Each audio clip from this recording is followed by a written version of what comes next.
Here. Baker, Here. Burrell, Here. Casper,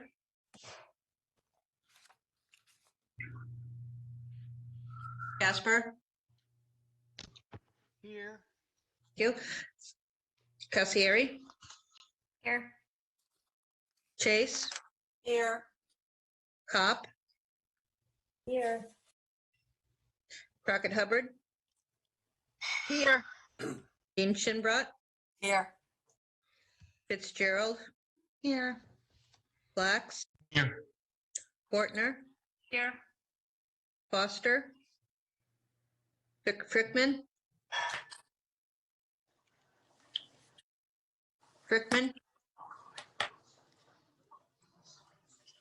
okay, Gothier, David, Gothier, Lauren, Present. is David here yet? No, he's not. Just let me know when he is. Gustafson, he's gonna be late. Handline, Here. Hanscom, Here. Jacome, Here. Jones, Here. Katowski, Merritt, Perry, Here. Powers, Kristen, Here. Powers, Sean, Here. Pacino, Here. Ray, Richards, Here. Rusk, Jill, Rusk, Jason, Starkey, Stevenson. Here. Here. Thank you, Starkey. Thomas, Here. Washington, Here. Watson, Here. Wells, Here. Whitehouse. Here. Thank you. And Whitney Here. and Evan. Thank That'd be- Here. There'll be 32 present unless we have other people. I'm missing Frickman. I know Foster won't be here. Yes, we've also heard from Representative Ray, Okay. Representative Rusk, and both Jason and Jill Rusk, Representative Katowski, and Representative Foster, and then Representative Gustafson is going to be late, as you already said. Have we heard from Representative Frickman? I don't think I have.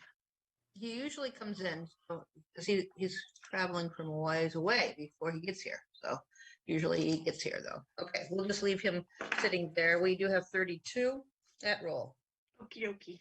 Thank you. All right. Well, if there are any citizens who wish to speak, I will allow time at this point in the meeting to have some citizen comment. Brief. I don't know if there are any. No. Okay. Are there any communications? I think I mentioned that Mr. Weiss had contacted me at the last meeting, so I won't mention that again. Did anyone else have communications that they wish to share? All right, seeing none. I just wanted to note that we did rearrange the schedule a little so that since we were able to get a few more accounts in the last meeting from today's meeting, we added some from the 17th, I believe, to this meeting to just kind of try to balance the meetings. So I hope that that helps everyone. Our first account is going to be the Groton Long Point Lights and Roads, and that's on page 184, and Chair Dean Shinbrot will take us through the description. Okay. The first account is account 1091, Groton Long Point, and a motion was made for $230,000 by Dean Shinbrot, seconded by Representative Fortner. There was no discussion, and the motion passed unanimously. I'd like to make a motion for $230,000 for the Groton Long Point Cost Center 1091. The cost center is 10911, the highway maintenance. Jones, second. All right, I just have to get my book on my lap or something. There we go. Okay, so we have a motion on the floor for account 10911, which is Groton Long Point roads. Did you say roads? The highway maintenance. Highway maintenance, thank you. In the amount of $230,000 made by Representative Dean Shinbrot and seconded by Representative Jones. Representative Richards? Thank you, Madam Moderator. I had thought I had heard Representative Dean Shinbrot say 270, and then you said 230, and it's 230 in the book. So I wanted to just make sure that we're working with, I believe, $230,000. Yes, absolutely. Okay, thank you. Representative Washington? Just a quick question. Is this an account that we cannot cut? I tried to listen to this committee's meeting, and it was one account that they said we could not cut. And I was wondering if this was the account. That is I correct. That's correct.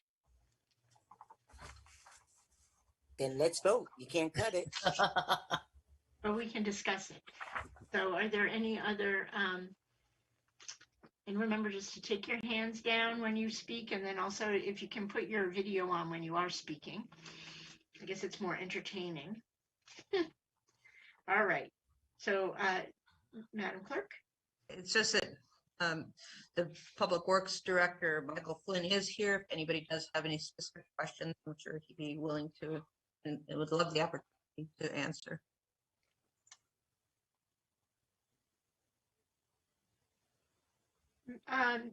Yeah, I guess, we could ask Mr. Flynn about the CIP that we did and why it wasn't included in this account.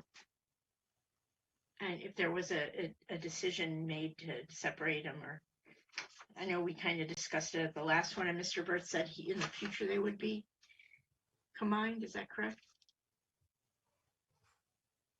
This is John. They were given the choice of either way, but my preference next year is to include it. Mr. Flynn? Oh, sorry there. Hello, Madam Moderator. Actually, as John mentioned, his answer was either way, and we thought actually since the town had separated theirs all into the CIP program, we would follow the town's layout.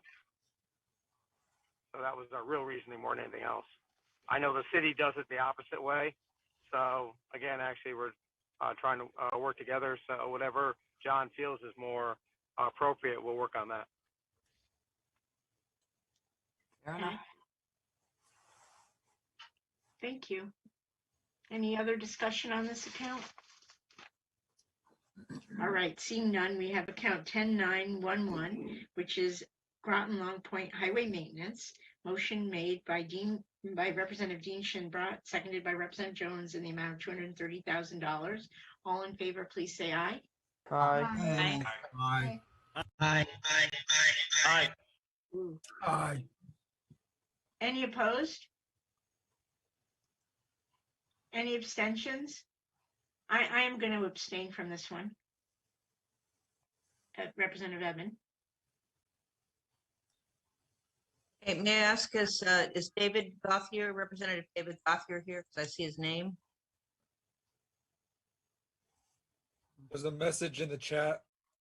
Yeah, he Oh, came in, but Okay, okay, oh, there he is, okay. Okay, you're sharing computers, I gotcha. But please don't use the chat though for anything, but I'm using it for the numbers. I don't want it because this is for, we don't want to violate FOI, but that's not a problem. Representative Gothier, it's, now we're at 33. Okay, That motion passes 32 in favor, 0 opposed, 1 abstention. And Representative Wells, you have your hand up. Would you like to be recognized to speak? No. Okey doke. All right, so the next item on our agenda is the CIPs, and this is CIP 6, Public Buildings A. wait, I'm sorry, I need the lights for Oh, Jill. lights. Oh, excuse me, I'm rushing ahead. So the next item is 10912, street lighting, and that's on the same page. Correct. A motion was made for $14,783 by Representative Fortner and seconded by Representative Kemp. There was no discussion and the motion passed unanimously. I believe this is the cost for their street lighting. So there was no discussion after, before you voted? No, it wasn't. All Right. right. Motion on the floor? Okay. I'd like to make a motion for $14,783 for the cost center 10912 for street lighting for Groton Long Point. Second, Watson. All right, we have a motion on the floor for account 10912 in the amount of $14,783 made by Representative Dean Shinbrat, seconded by Representative Watson. Is there any discussion? Representative Jones? Thank you, Madam. Thank you, Madam Moderator. And this is a question for, I think, Mr. Burt. Can he just sort of explain how the electric lights work? I know that we pay for the Groton Long Point and we also pay for the cities. How we pay for those things and they pay for other things. Can you just sort of explain how that works? Yeah, and Greg Hanover might be the better person to know the details on this. But yes, you're correct. We're responsible for the cost of lighting throughout the town. So this is just the breakout for the GLP. So is there just always the overlapping jurisdictions and things is always confusing, trying to figure out what is in what section and who pays what? Is this like just traditional that we've always done it this way, or? It is, though. Sometimes it comes up, well, maybe we should find another way to do it, but it is a little confusing. And everyone thinks it's a GLP budget because it's under the GLP. Under GLP. So, all right. So it's just the way it's done. Okay. Yeah. All right. That's all. We'll continue to look at that, though. Okay. Thank you. Madam Clerk?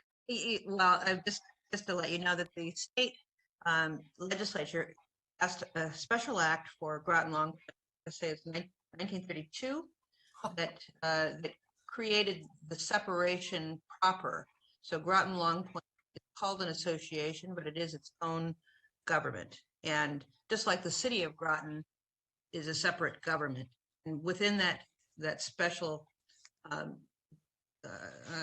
situation, what they gave us is the deal that we pay for all the roads and lighting for the entire town. So when you look at the entire town, Groton Long Point and the city are within the entire town. But police budgets, that was something that there was no actual distinction, but we have to provide police protection. So traditionally it had been, for many years, it was just cut in half. And sometimes it is and sometimes it isn't. So that's an argument that could go to the lawyers, I suppose. But tradition there's plenty of precedent if you wanted to look at it. Thank you. Any more discussion on this item? All right, seeing none, we have a motion on the floor for account 10912, the amount of $14,783 made by Representative Dean Shinbrat, seconded by Representative Watson. All in favor, please say aye. Aye. Aye. Aye. Aye. Aye. Aye. Any opposed? Any abstentions? All right, that motion passes unanimously, 33 in favor, none opposed, no abstentions. Thank you. Now we move to the CIP. Yeah. Those you'll find on page 226, the beginning of that series. I believe first on the CIP agenda is 6 public buildings, and we're at the senior center. That's A. A motion was made for $40,000 by Representative Gauthier and seconded by Dean Shinbrat. The discussion was there's peeling wallpaper that needs to be removed in the senior center. Walls will be repaired and painted, and this would be contracted out. And it was voted on. It was passed unanimously. So I would like to make a motion for $40,000 for the senior center. CIP 6A. Second, Chase. All right, we have a motion on the floor for CIP 6A Senior Center in the amount of $40,000 made by Representative Dean Shibra, seconded by Representative Flax. Representative Chase. Representative Flax, you have the floor. I said that wrong. Thank you, Madam Moderator. I was just wondering how much work there is in the senior center and why can't the public works employees do it? John. This is probably better suited to Greg, but let's let him answer. I'm sorry, I didn't know he was here. Thanks. Mr. Hanover? Yes. Oh, we can't hear you. We can't hear you. You're on mute, maybe, or something. Not We on can't here. hear you. Can you hear me now? Yes, excellent. Thank you. Okay, thank you. Yes, the wallpaper, it's a real heavy industrial type wallpaper, and there's a lot of moldings and caseworks railings that are attached to the wall. So it's quite a project just to get the stuff off the wall and to peel this off, and then to prepare the walls for painting. It's a little bit beyond our capabilities. They're just purely repainting. So we would be looking to contract this out. Okay, thank you. I'm just going to add, I think it's important to note that Public Works did bring in different people who were experts on wallpaper to try to keep it from peeling, and I think several attempts have failed, haven't they, Greg? Yeah, this wallpaper it's really thick. It's not like the wallpaper you see in your house, and it's curled at the edges pretty badly throughout the public areas, and it's taken such a set that you can't even push it back. Is there a reason that wallpaper is used instead of just painting the walls? Typically, it's used because it's a lot more durable, holds up better in public areas. I'm not sure what happened with this particular wallpaper that it all peeled. You know, it's been there, 12 years now, and it's already peeled.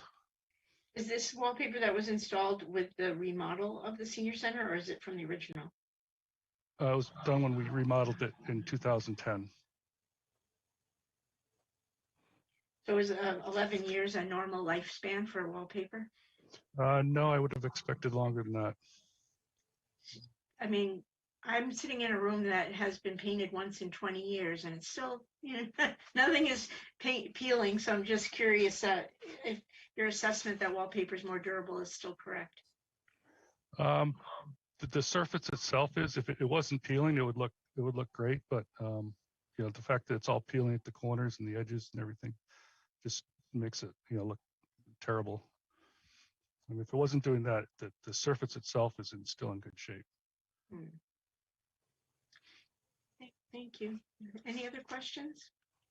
I just have one follow-up, Madam Moderator. Sure. How many walls is it, Greg? Like, is it all the hallways? Like, how many feet of wall approximately? It's the public area when you first walk in outside the main meeting room there, probably on the side facing the library, and then along the two hallways that go north and south, the public areas, where the shops are, the barber salon or whatever it is, along in that area. Do you think that 40,000 is like? Do you think it might come in at 20, or it just seems like an awful lot of money for wallpapering? To remove it all? Yeah, but like I said, there is a lot of fixtures on the wall. There's a handrail along the whole wall. All that has to be removed. There's just a lot of prep work that has to be done beforehand. I would imagine it's going to be really hard to pull off the old wallpaper too. I mean, I think that's going to be a colossal job. Thanks. Thank you, Representative Flax. Representative Chase.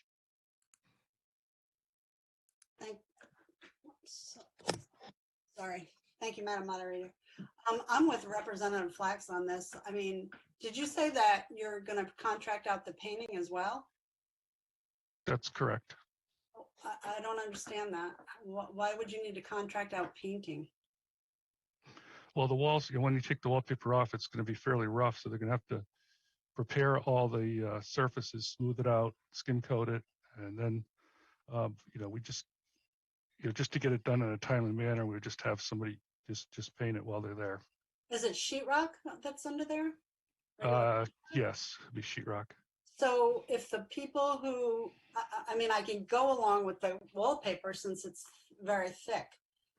But so why can't the people who take the wallpaper off prepare the wall and then just have staff paint? If the price comes in really high, I suppose we could look at that. Yeah, 'cause It would just take longer to to get it done because we have obviously other things we're doing.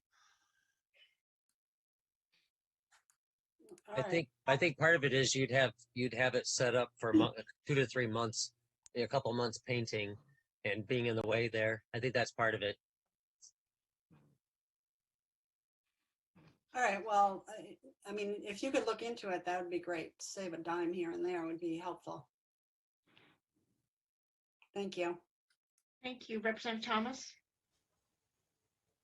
Thank you, Madam Moderator. I'm sure I'm not the only one on the body here that's done some kind of contracting work and removing wallpaper and doing painting and all that. But it is an involved, especially with taking wallpaper down is very involved. And if you have like heavy duty wallpaper and it's been up there a long time, you do need specialized equipment to get that off efficiently. And I know that some companies might prefer to do the whole job themselves, from breakdown to taking down the wallpaper to, putting up the paint, just because that's the way they like to do their bids. So I don't know if it's a thing that could be parceled out. So I know I would defer to some of my other R.T.M colleagues who may be still currently doing some contracting work that might be able to offer some insight into that. But I just know that, sometimes it's worth paying the money, contracting out, getting it done right. Whereas Public Works, they're kind of jacks of all trades. They're doing a little bit of everything, and they may not have the specialized tools and the equipment needed to make it an efficient job as possible. Thank you. Thank you. Representative Washington?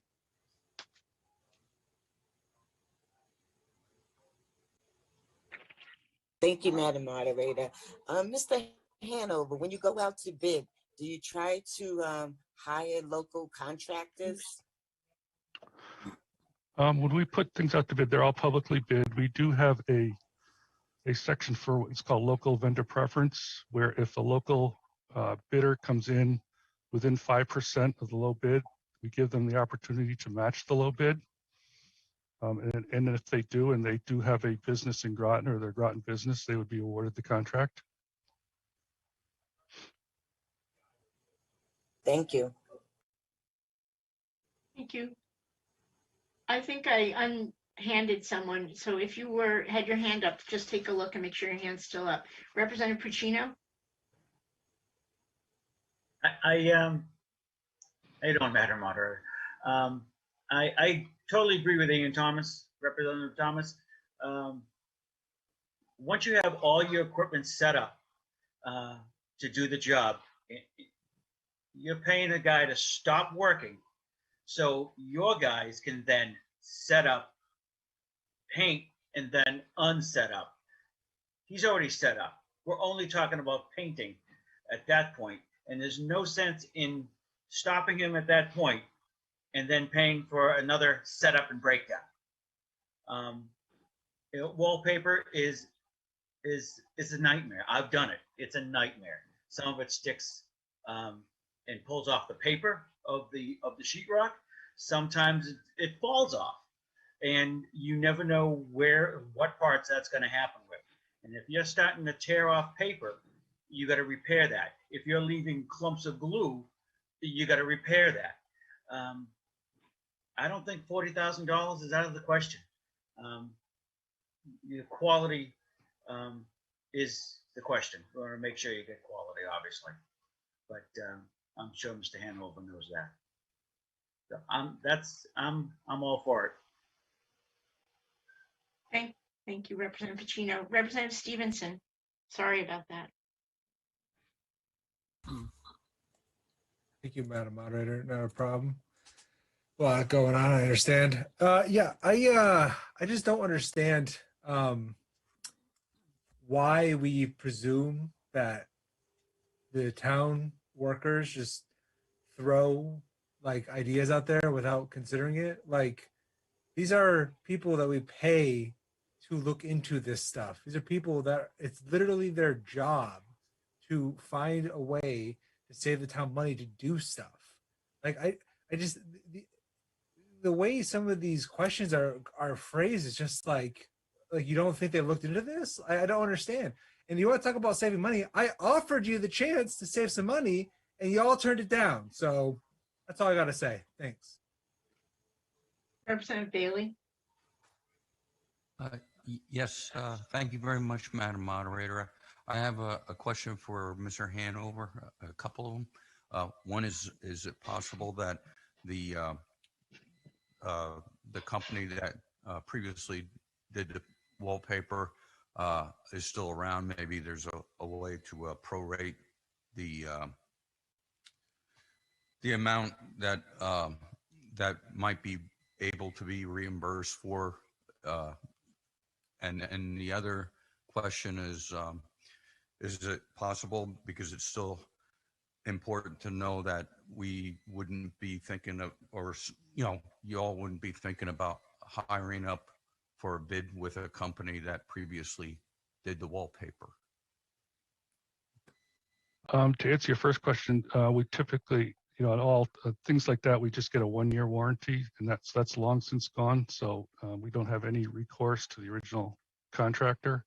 And certainly any bidder, any low bidder, we do a complete thorough background check to make sure they're qualified and they can do the job properly. Okay, thank you very much. Thank you. Representative Casper.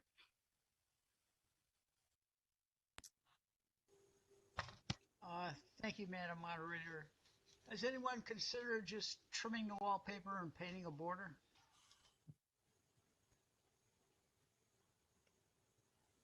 No, I don't know if Parks and Recs would want a bunch of stripes or not.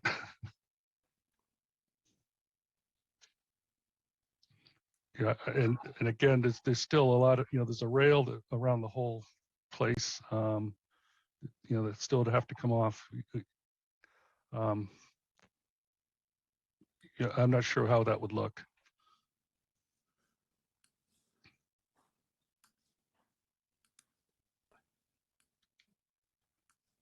Representative Thomas, your second time. Oh, what? Yes. If you'd like to speak for your second and last time. Thank you, Madam Moderator. Yeah, I don't have much to say. I just, think it's a little absurd for us to be chasing down this little bit amount of money when, we did have, close to $300,000 cut on the table the other night. There's no other motion on the floor. I just want to remind you, no one's chasing any money. There's only the main motion is all that is on the floor, so no one really has to defend it too hard at this point. Understood. Okay. With the money. Other items on our agenda. Sorry. Representative Puccino, for your second and last time. I just have a quick question for Mr. Hannibal. What are we looking to replace this wallpaper with? What are we going to do on the walls? What's the coating? We're just going to paint? We're just going to paint. Okay. All right. Yeah, not a problem. You don't need my suggestions. Have a great day. Thank you. Representative Chase, for your second and last time. Thank you, Madam Moderator. May I just say that we're all here, however many of us, 41, however many, we all have different opinions and we all have a right to ask questions. And it ends up with the vote being what it is. And I just want to say we all have our own opinions and we can ask questions. And I just like people to be respectful of that. Thank you. Thank you, Representative Chase. So I see no more hands, and we only do have one motion on the floor, and that is for $40,000 for account CIP 6A Senior Center. Motion made by Representative Dean Shinbrat and seconded by Representative Chase. All in favor, please say aye. Aye. Aye. Any opposed? I'm opposed. I'm opposed. Gothier opposed. So that's Gothier, Flax, and Eben. Anyone else opposed? I should be clear, that's Lauren Gothier opposed. Thank you, Lauren. I knew that, but maybe no, someone else didn't. So thank you for clarifying. You have very different voices. Any abstentions? Seeing none, that motion passes 30 in favor, 3 opposed, and no abstentions. Thank you so much. All right, the next item is CIPC and Town Hall Complex. A motion was made for, they only get bigger, folks. A motion was made for $125,000 by Representative Fortner and seconded by Representative Gothier. There are 2 boilers are out of service and they would be replaced with more efficient burners. $45,000 is for the boilers and $80,000 is for the CCTV cameras. They would be internal to the building of the community center. As now, they do not have any. The motion passed unanimously. that's I'd like to make a 125. motion for $125,000 for the town hall complex. Jones, second. Thank you. We have a motion on the floor for CIPC Town Hall Complex in the amount of $125,000 made by Representative Dean Shinbrot, seconded by Representative Jones. Is there any discussion on it? The first item, I want to just clarify, maybe you could, Chair Dean Shinbrot, is that the original request was $470,000. Yes, and it was cut down quite a bit. The town council cut that amount. They did. They Okay. cut it down to 125. The items they thought were the most important. Okay. And I see that we have Representative Washington. Thank you, Madam Moderator. I think one of the reasons when I was listening to the town council talk about this CIP, one of the reasons they cut it down was because they wanted to get a master plan, and they wanted the town to think about what are they going to do with that whole community center instead of fixing a little bit here, a little bit there. What is the master plan for this community center? And that's one of the reasons why they cut it down to 125,000. Can I ask the town manager a question? Please.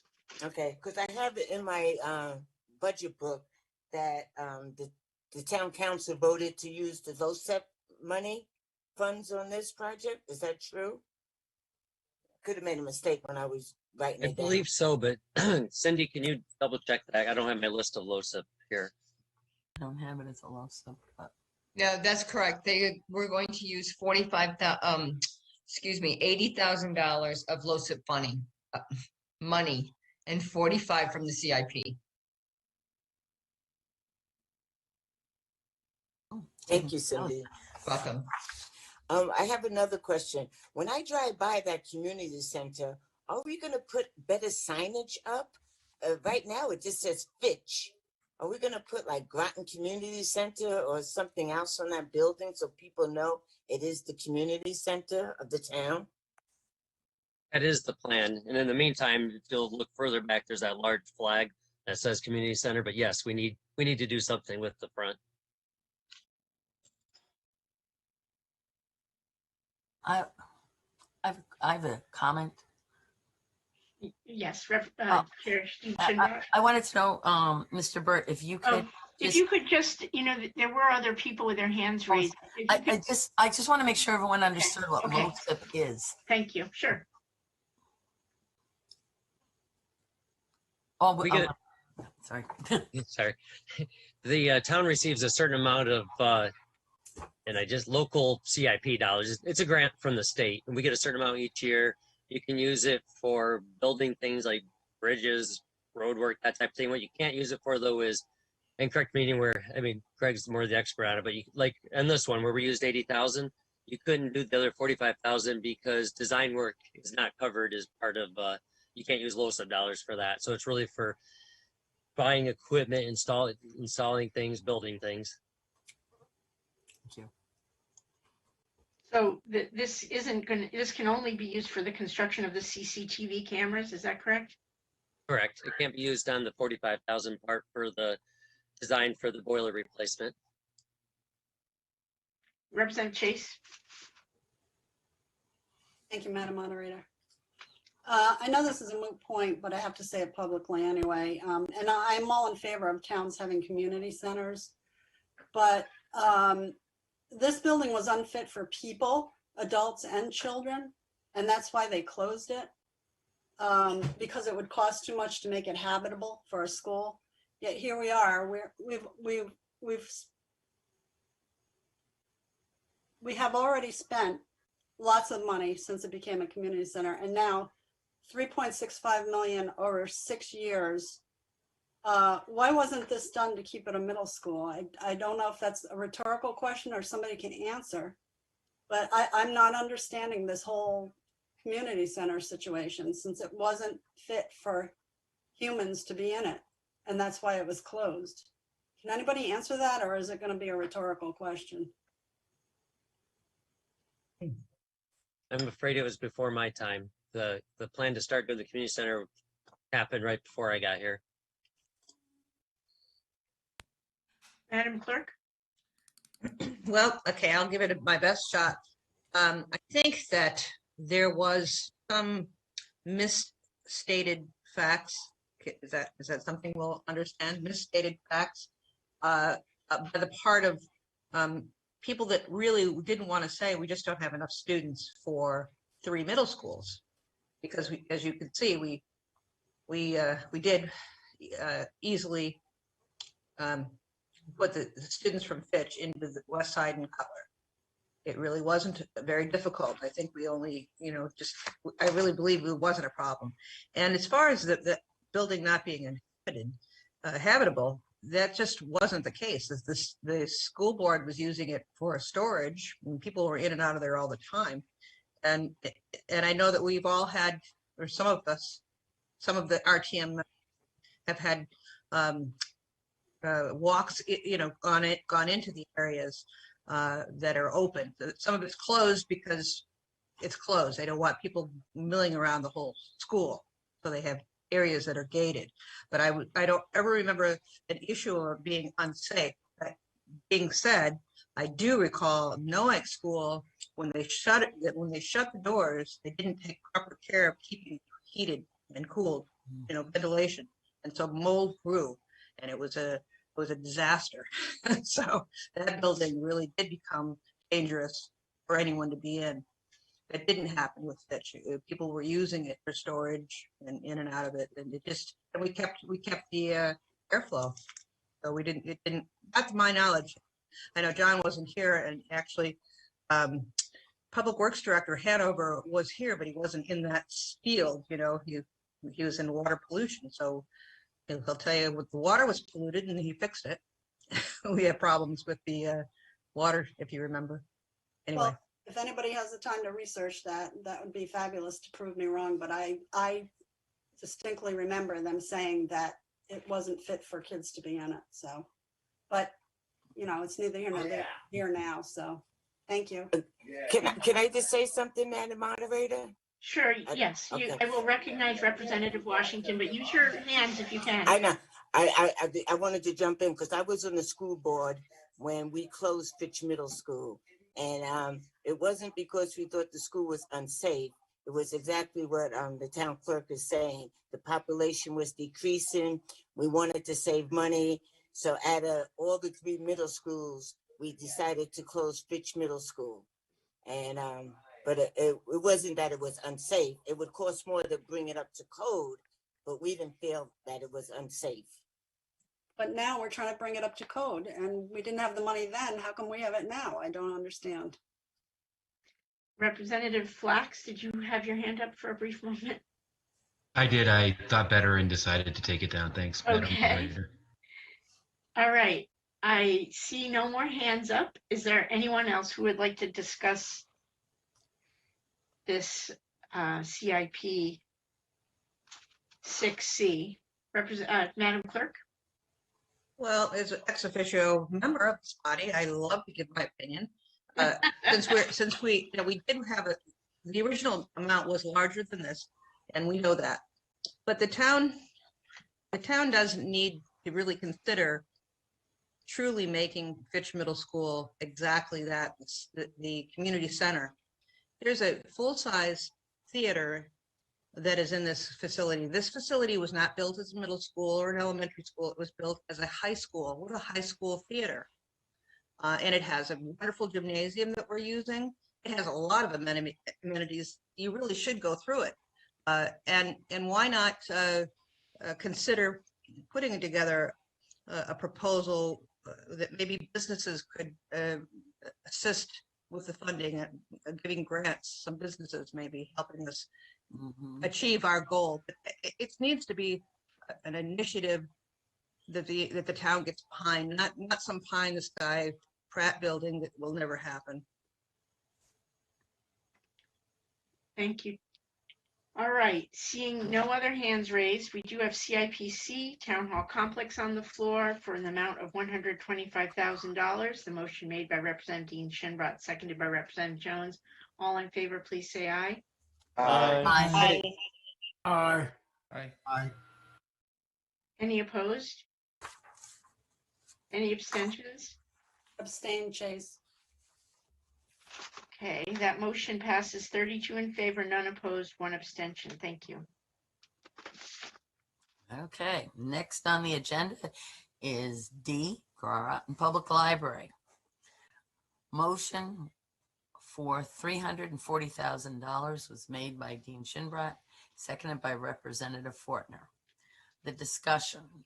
$275,000 of this money will be used to replace the cooling tower and heat pumps.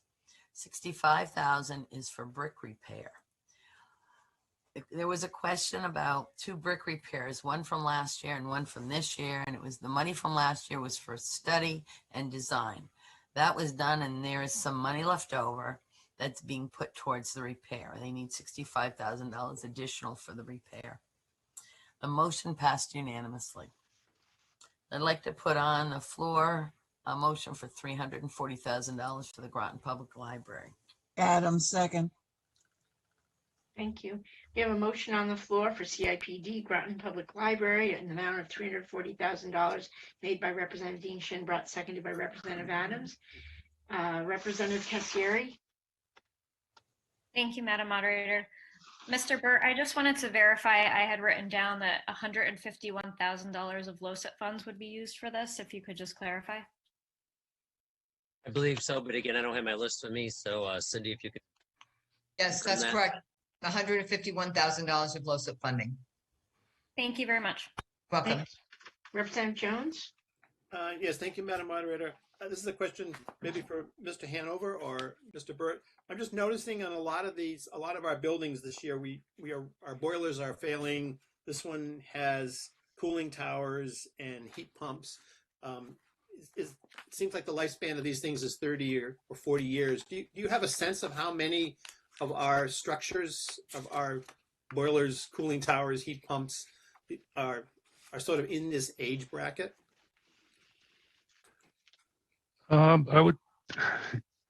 No, I don't have a sense of how many are exactly in this age bracket.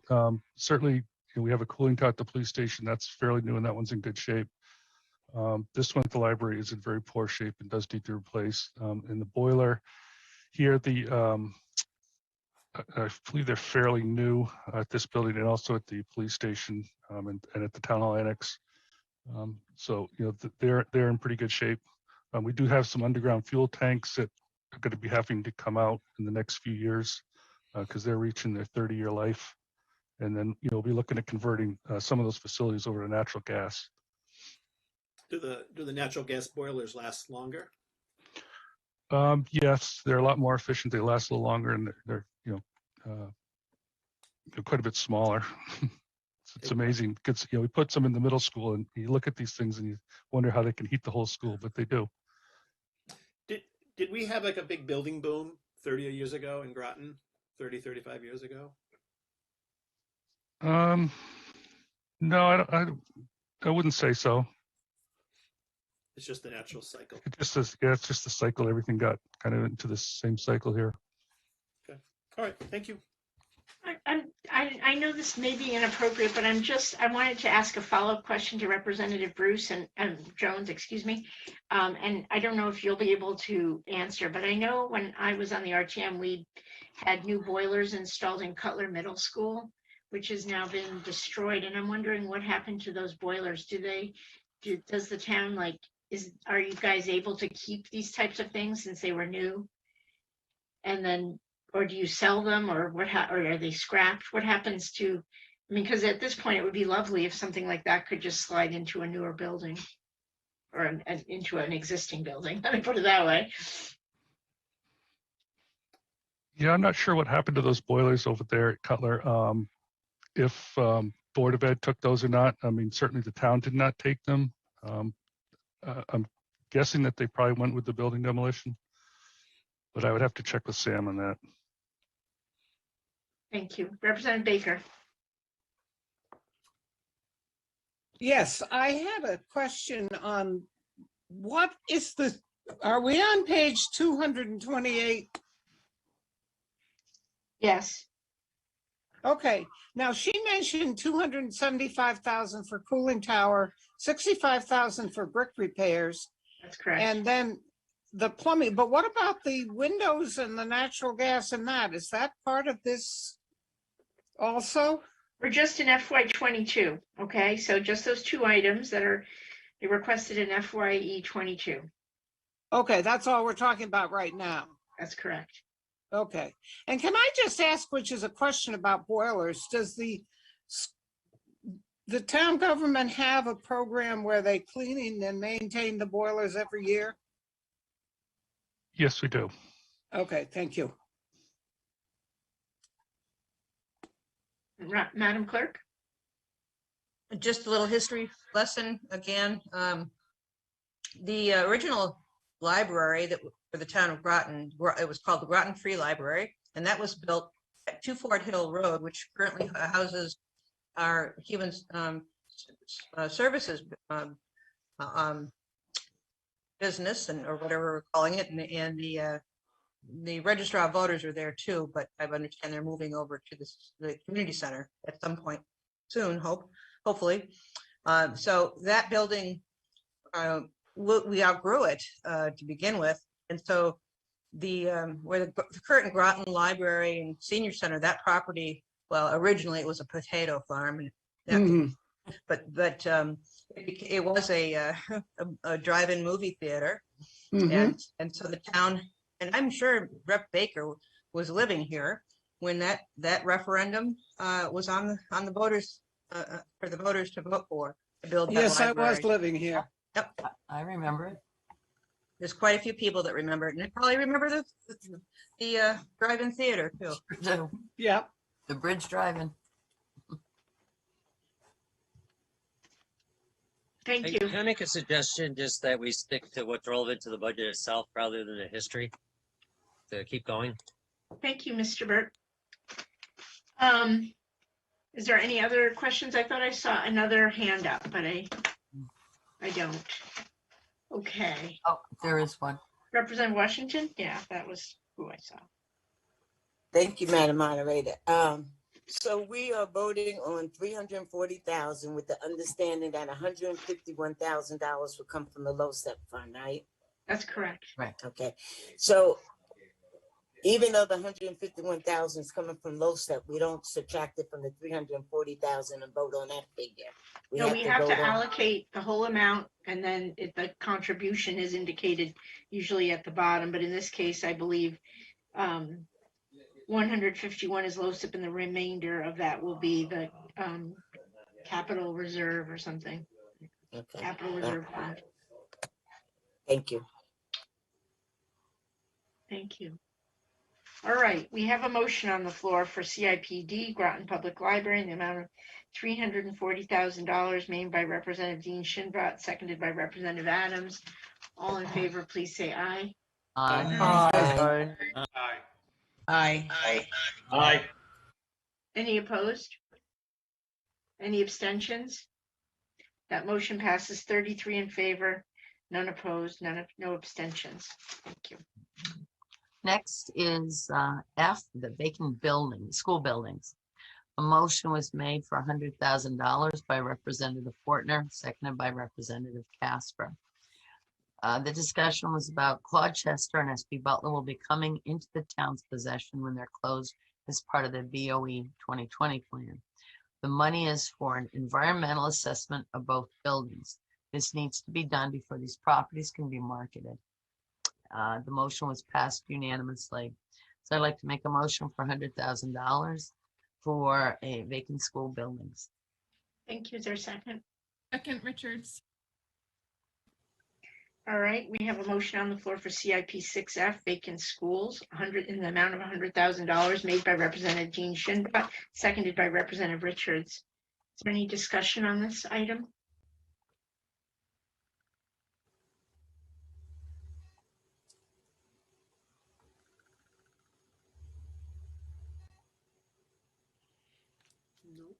Nope. Okay, seeing none. We have a motion on the floor for account CIP 6F in the amount of $100,000 for vacant school properties made by Representative Dean Shinbot and seconded by Representative Richards. All in favor, please say aye. Aye. Aye. Aye. Any opposed? Any abstentions? That motion passes unanimously. Thank you. Next is I, golf course facilities, the maintenance building. A motion for $50,000 was made by Representative Casper and seconded by Representative Wells. There was a discussion that will be used for the design for public bathrooms where the maintenance building is. Currently, there are none. There was a question as to whether any of the golf course will ever be self-sustainable. There are golf courses with lavish amenities that draw in money. Golf courses themselves really don't make any money. This discussion happened over two sections, but the motion passed unanimously. So I'd like to make a motion for $50,000 for the golf course facilities maintenance building. Second. Thank you. We have a motion on the floor for CIP 6I, golf course facilities maintenance building in the amount of $50,000 made by Representative Dean Shinbot and seconded by Representative Merritt. Is there any discussion on this item? Representative Fortner.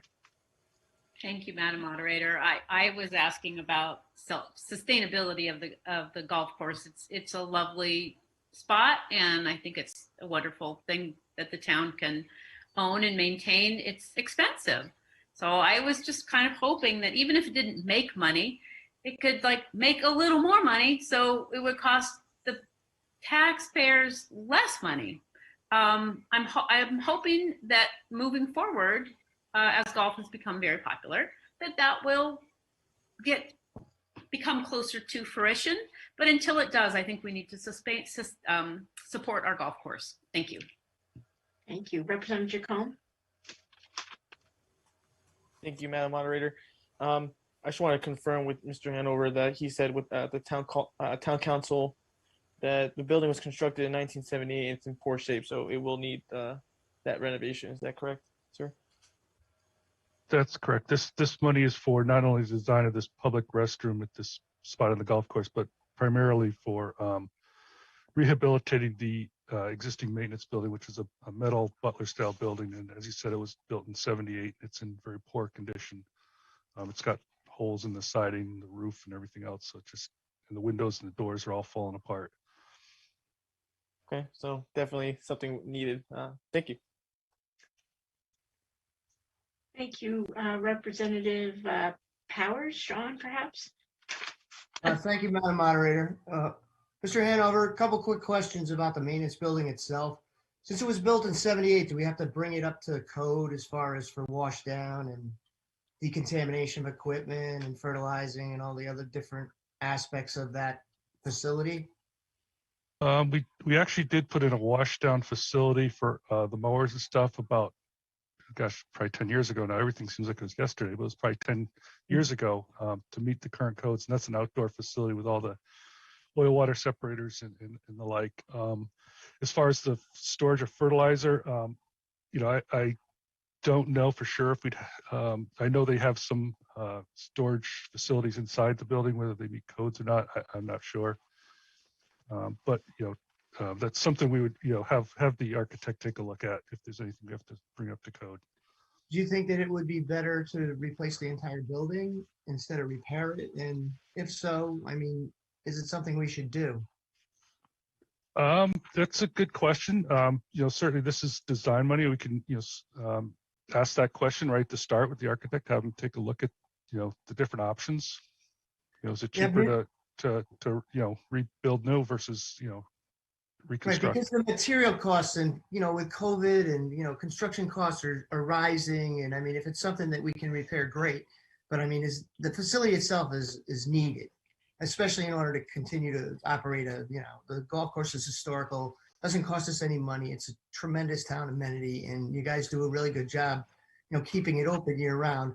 I think, Representative Wells does a wonderful report for all of us on the R.T.M. So we all know how enjoyable it is. And just to have a bathroom facility there is definitely better than any of the portalets. So I'll be voting for whatever you need on this. So thank you very much for all your efforts.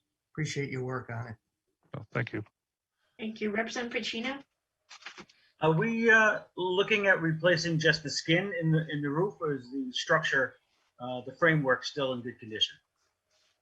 I haven't personally looked at the framework, so I couldn't really comment on that. But I mean, that's what we would look at the whole, the whole structure, Okay. the framework and the skin.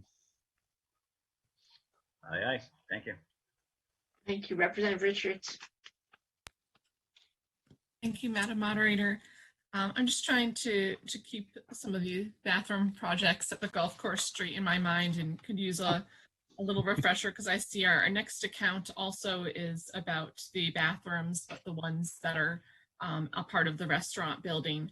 Are the ones we're talking about right now that are going to be, I guess, designed in this particular CIP for future construction as a part of the same building as the maintenance area? Are these what we've talked about in the past of trying to find a place away from the clubhouse to have another bathroom for golfers? Because I don't believe we went forward with that in the past, but please let me know if I'm wrong. No, you're exactly right on that. This is for the golfers, out on the course. It's a bathroom facility to use while they're playing.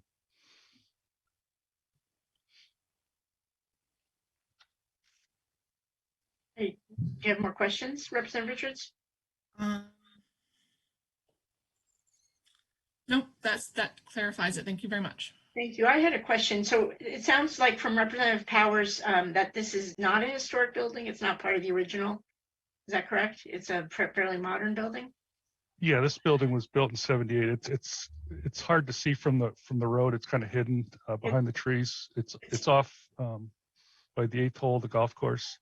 So it's not the one that's in the parking lot. No. Okay. And I thought this year that the golf course had, made more money than it ever had at any other point. Is that correct? I don't know. Maybe that would be a Mr. question for Burt. Mr. Burt. Mr. Burt? I can't say if it was ever, but they did make good money. Of course, there's been years where they've dipped quite a bit into their fund balance. So you need these years to offset the bad years. Why wouldn't something like this come out of their fund balance? They just don't have that kind of money in the fund balance. How much is in the fund balance at this point? Cindy, can you say? I was going to guess 100,000, but I'm not sure. But like I said, that you can't drop 50,000 out of that fund balance on CIPs. I'm Cindy, trying to get to that page. Bear with me. Is there a rule against drawing out of a fund balance for CIP? Is that what you're saying? What I'm saying is they need it for operating because they do have very bad years too. They have to build it because they've been down at nothing at times for their fund balance. There's so many CIPs, they just can't do it. We're estimating at the end of fiscal 21, they will have approximately $447,000. That's fund balance, Cindy? Yes. Okay, so they did everything. extremely good year. Yes, they have. Their revenue has increased exponentially with all of with COVID. What have you But seen as in you, I'm sorry, but as you said, there have been years when they've even gone into the red. So it's been a long haul for them to build back up this fund balance, especially after when we had the land swap with Pfizer, which people have talked about before. They took a tremendous hit back in that time. So it's been a long haul, and they've done a great job in building this fund balance back up. Thank you. So to my mind, that seems like enough, like more than you were referring to, Mr. Burt. That seems like it would easily be able to take $50,000 and absorb that and bring the balance down to about 400,000. Am I mistaken? I'd want to look at it closer. However, we still need, this is just for the expenditure. We'd have to look at it from the town side. Okay, thank you. Representative Casper? Thank you, Madam Moderator. I just want to put that bathroom facility is primarily for the women golfers.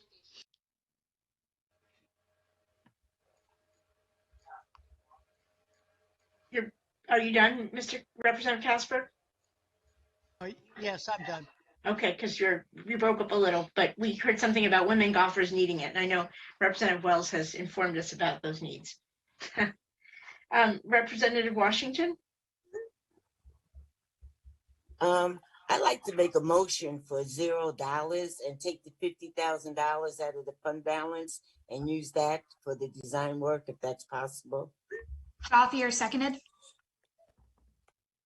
It's actually not possible. That's just eliminating the project. You can't affect the revenue, only the expenditure. Without that money in there, there is no CIP.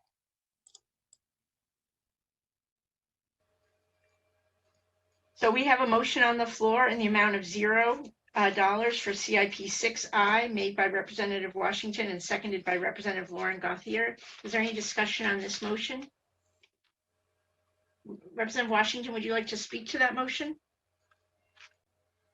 No, I just thought that they can take the money out of their fund balance, and even if we can still make it a 0. And if they really want this work done, then they'll take the $50,000 out of the fund balance.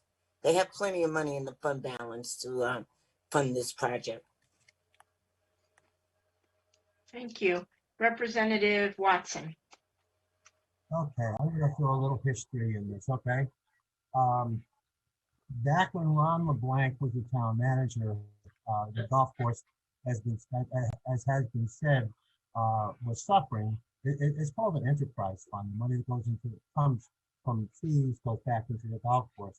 But back when Ron LeBlanc was town manager, the golf course was kind of suffering. So we pulled the CIPs they were paying for everything at one point, but they were going in the red. And that's why the CIPs are now in the whole town budget.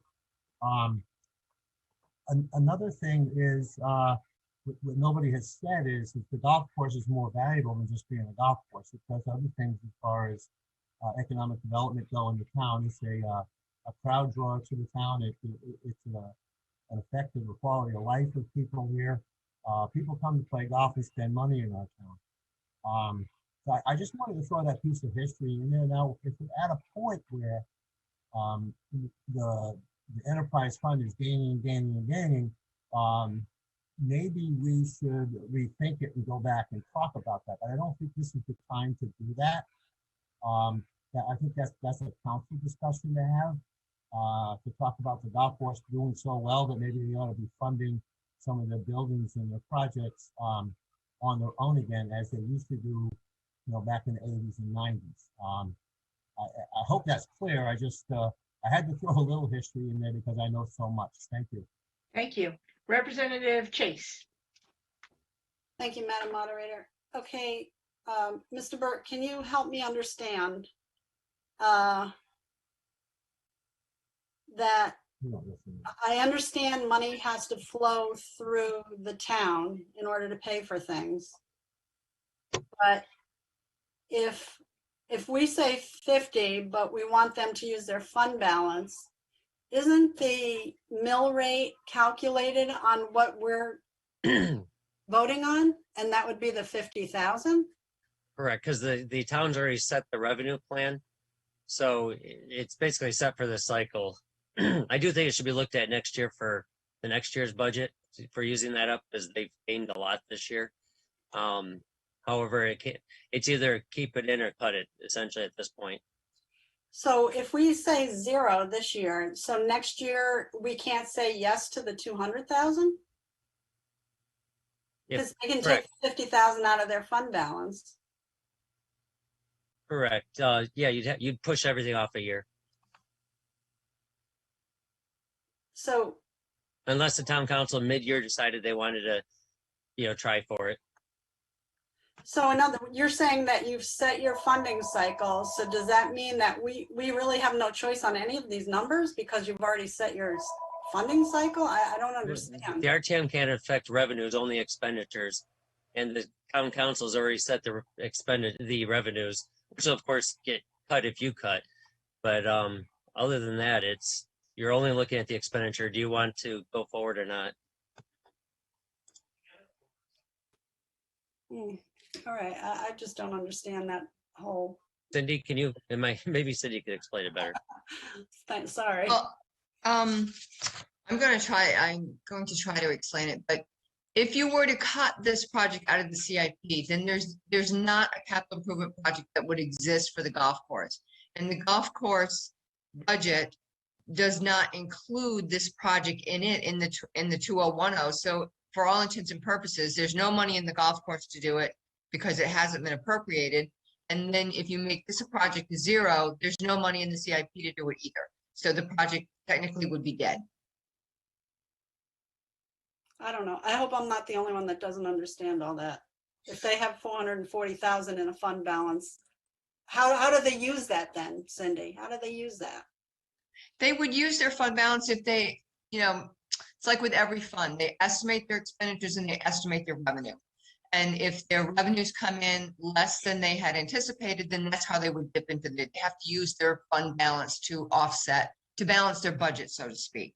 To balance their budget of revenues equals expenditure. Of expenses that we don't cover as a town. Is that what you're saying? Yes, yes. It's the CIP projects that the golf course, the town pays for them, the upkeep of the buildings, the roofing, the paving, whatever needs to be done at the golf course. The golf course itself, the golf course fund covers the maintenance of the greens, the fertilizing to pay the employees to make sure the greens are cut. So they're actually, the golf course fund is maintaining the golf course, the greens, and then the town is maintaining the buildings and the facilities. Does that make sense? It makes sense. So if we say yes to 50,000, and you and Mr. Burt tell them that they have to take the 50,000 out of their fund balance, or you're just going to increase the mill rate by that, whatever. I know it's not going to increase the mill rate by 50,000, but you know what I'm saying. Right. If you put a project in the CAP and the funding all comes from the general fund, unless it comes from LoCIP or some other funding source. So because the golf course is not budgeting to pay money into the CIP for a project, then it's funded by the general fund, by tax dollars. Okay, so we basically don't have a choice here. If we want this bathroom built, we really don't have a choice but to vote for the 50,000 then, correct? I would say if you want it done in 22, yes.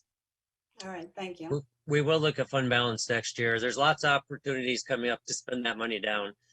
They're in the middle of needing to redo all their holes, their bunkers. As you remember, those are about 50,000 every time you do a couple of those bunkers.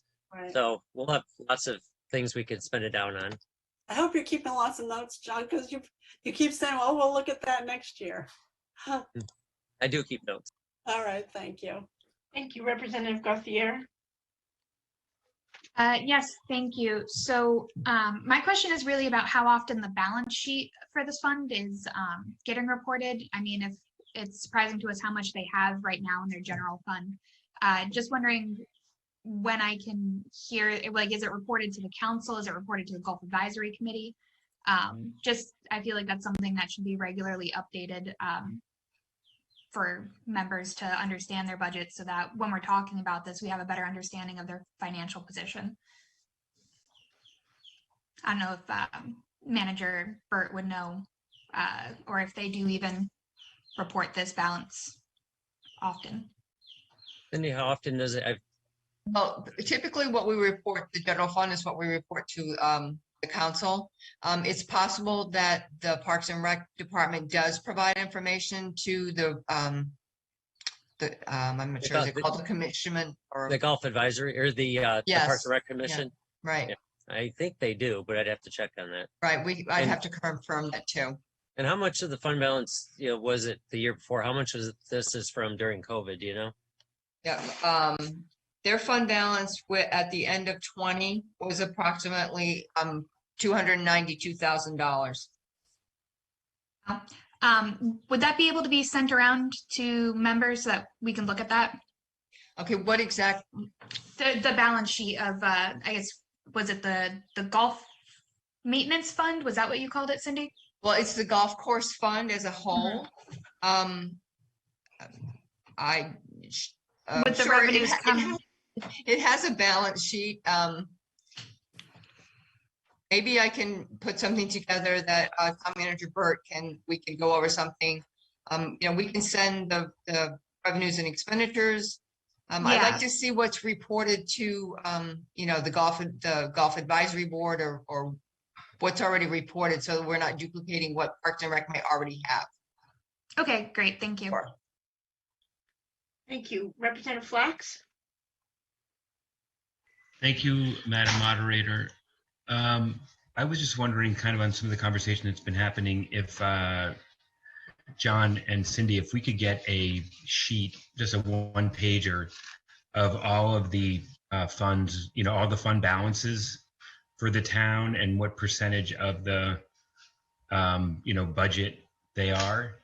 And I know that they're in the book, and I think they're somewhat spread out, but if it wouldn't be too much, if that's possible, just to get an idea of the excess money that is in each account. Thank you. Thank you. Representative Thomas? Can I speak to that? Oh, sure. I'm sorry. Yeah. Page 54, please. Look at page 50. 53. You're out of order, Representative Powers, but thank you for letting us know. Yes, 53, we have the estimated changes in fund balance for all funds. Thank you. Thank you, Cindy. Appreciate that. And thanks for Powers for pointing that out. Thank you. Representative Thomas? Thank you, Madam Moderator. So quick question. Have we done the operating budget for the golf course yet?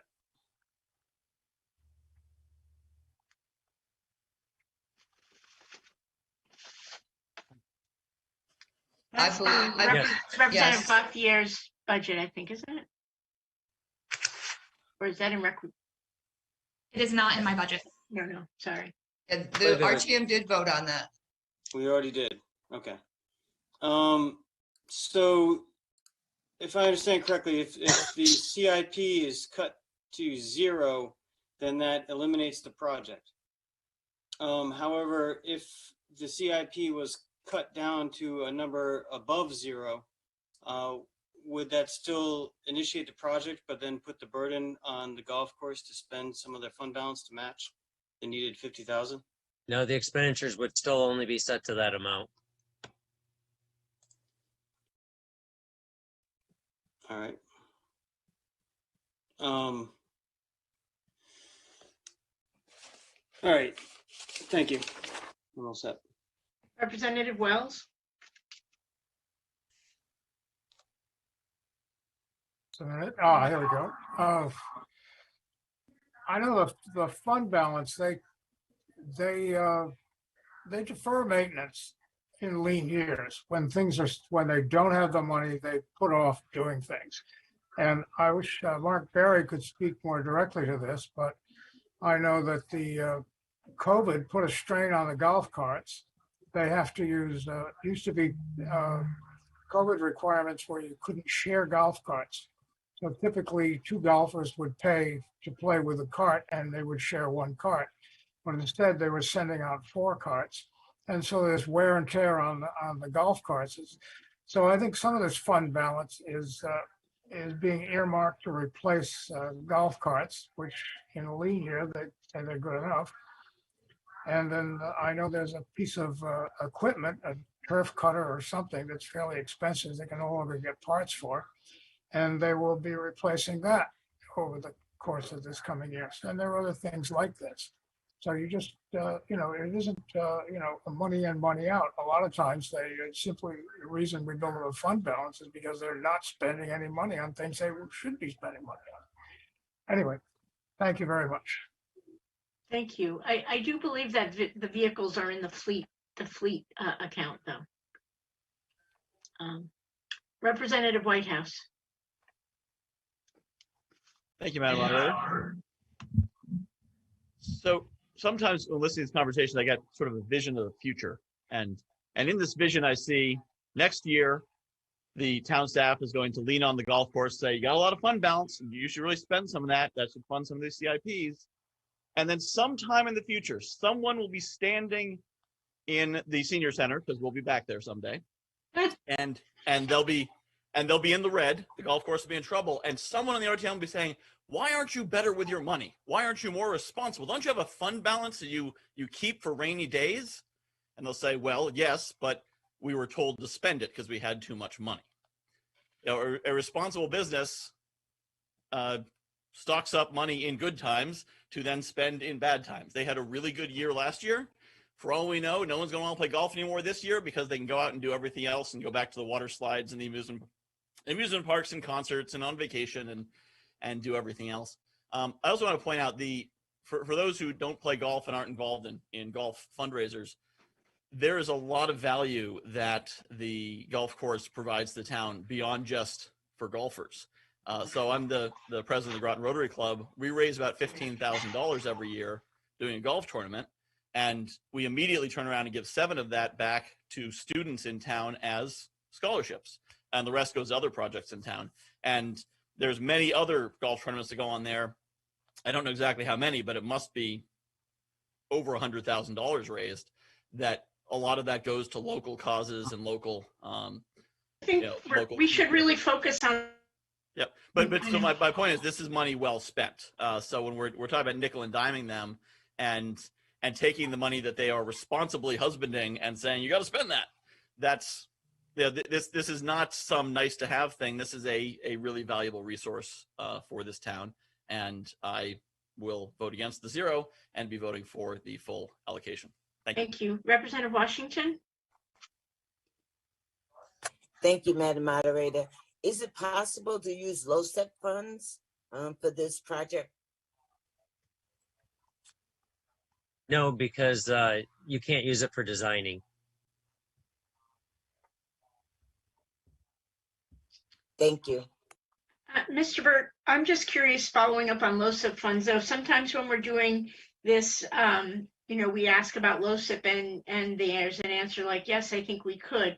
Why is it possible to change the funding stream on some, but not on to this, to the golf course account? Is that a special? We only use LoSEP. I mean, we're saying, yes, it's eligible, but you can't change it now. You can only do LoSEP during the town council portion because they do the revenue portion. Got it. All right, Representative Flax for your, I think, second time. Thank you, Madam Moderator. I just wanted to know, maybe Representative Powers or Cindy might know this. I was looking on page 53, and Cindy had said that the fund balance for the golf course was 470, and the book is saying 557.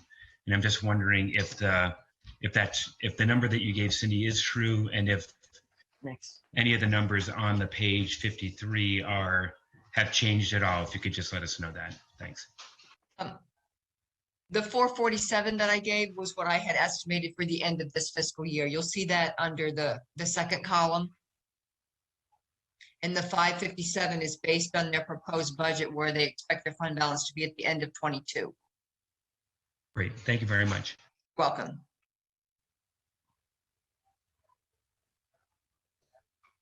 Thank you. Representative White, let's see, Representative Whitehouse spoke once already. Did you wish to speak for your second and last time? No. Nope, my hand was up. Representative Gauthier, Lauren, perhaps? Yes.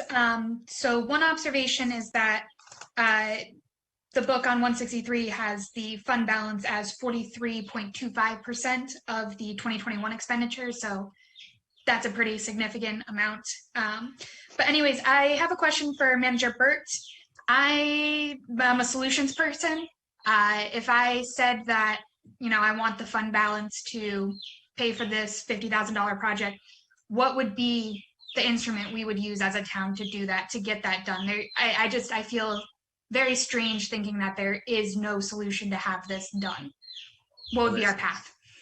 There's two options. There's one, wait till the next budget cycle, or if the council wanted to, they could initiate a project mid-year, which, go through the regular, and like you would any other project, and then send it to if they approved it, then you send it to the R.T.M. However, I think that, you'd first want to talk to both the Golf Course Advisory Board and the Parks and Rec Board to see what their uses are for this, and do they recommend using it? I mean, you'd want to do a lot of research first.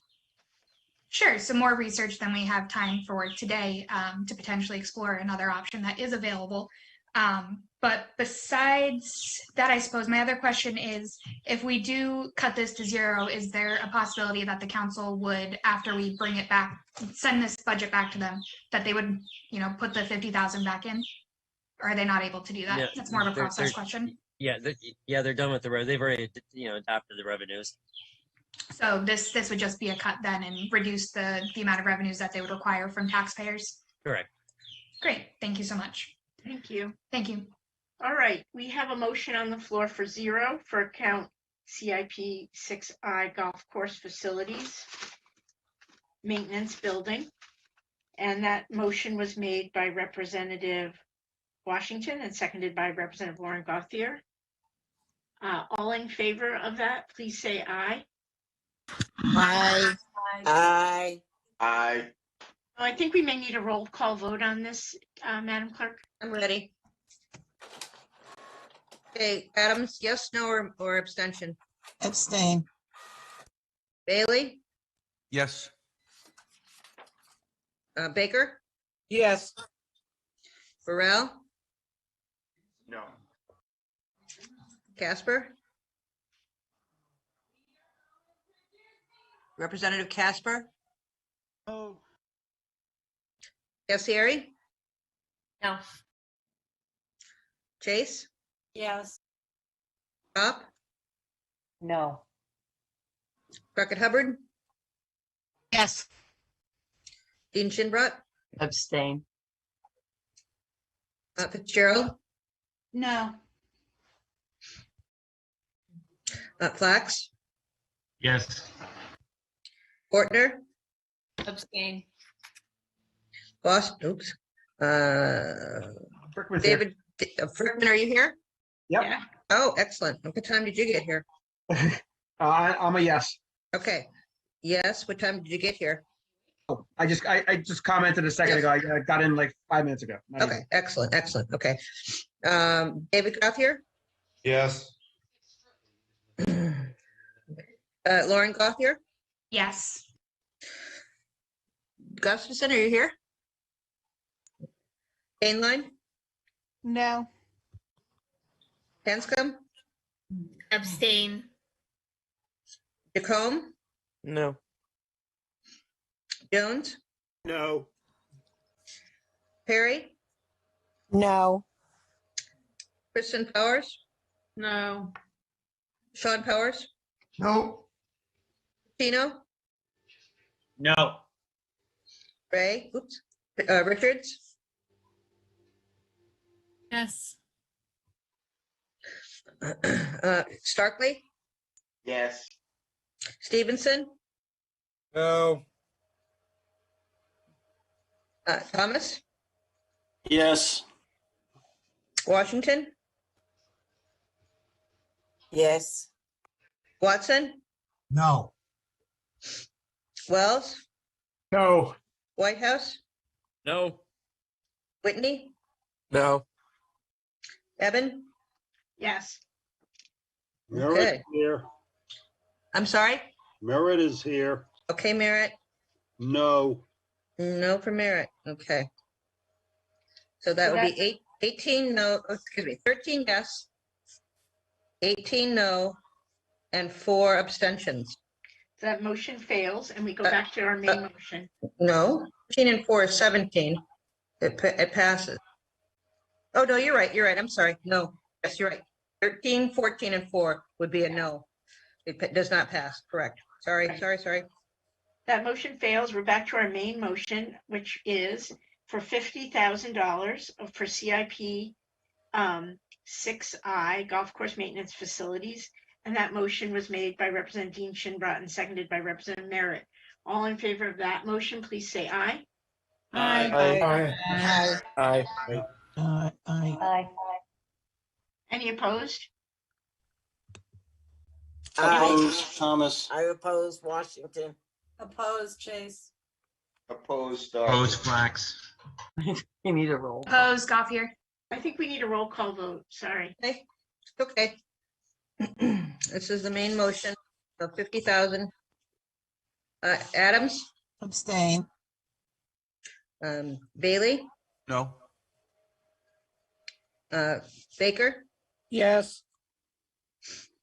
Burrell. Representative Burrell. Is he there still? I don't see him. Okay. Casper? Yes.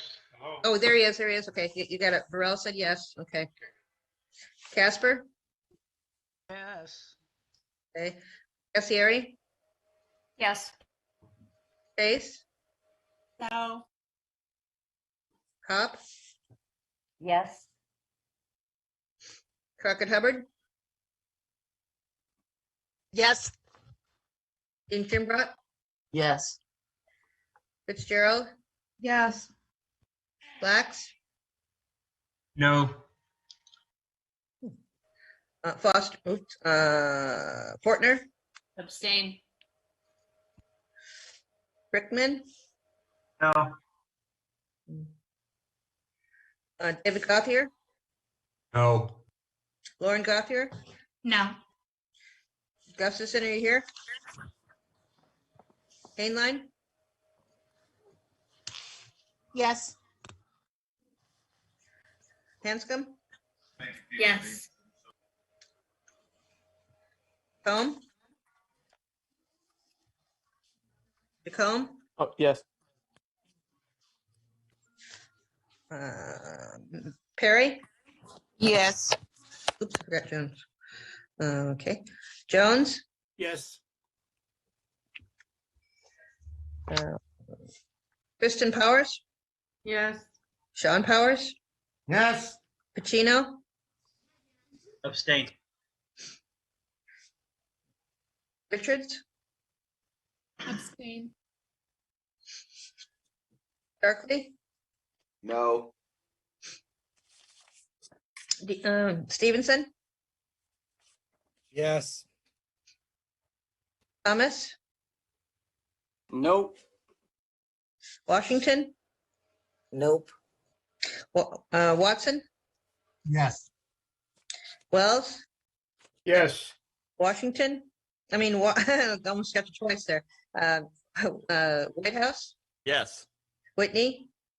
Yes. Evan? No. Okay, that's 24 Merritt, yes. yes. Oh, Merritt, I'm missing you because you're off here. Okay, Merritt is a yes. That's 25 yes, 10 no, and 4 abstentions. But I think that's off because I don't think we have that many 39 people. We only have. Well, we've got Merritt just got in here again because I missed him at whenever he walked in. So, I was counting, I only have 21, which would put us at 35. I think that's what our count is, right? well, let me see. We let don't me have see. 39 members. I know Believe that. well, there's 25. I must have gotten off one here. One. I have 21, 10, 1. I mean, 4, excuse me. Yeah, that's what I have. Eight. 21, 10, 4. I have the same. 13, 14. Ah, there's a problem. Yep. 15. 16, 17, 18, 19, 20. Okay. 21. So there'll be 21 in favor, 10 opposed, 4 abstentions. Thank you. All right, so on to the next. Okay. Okay. Mr. Are we There ready? is here, but I don't know what. So we have 34 people here. Okay. The next is still the golf course. It's the facilities clubhouse, which is where the restaurant is. A motion was made for $285,000 by Dean Shinbrat and seconded by Representative Wells. There was a lot of discussion, but primarily the bathroom in the restaurant is currently not ADA compliant and is in need of repair. And that's putting it mildly. A lot of complaints have been made about the bathroom. The bathroom is only accessible when the restaurant is open. The restaurant opens at 11:30 a.m. However, golfers start at sunrise. Representative Gauthier asked why a town owns a golf course. And the state bought it for the town and the town cannot sell the property. We discussed the history of the acquisition of the golf course and the history around the Griswold Hotel. The vote was taken and Dean Shinbrat, Casper, and Wells voted yes. Representative Gauthier no, and Representative Fortner abstained. So it passed 3-1-1. So I'd like to put a motion on the table for the golf course facilities clubhouse. A motion for $285,000. Second.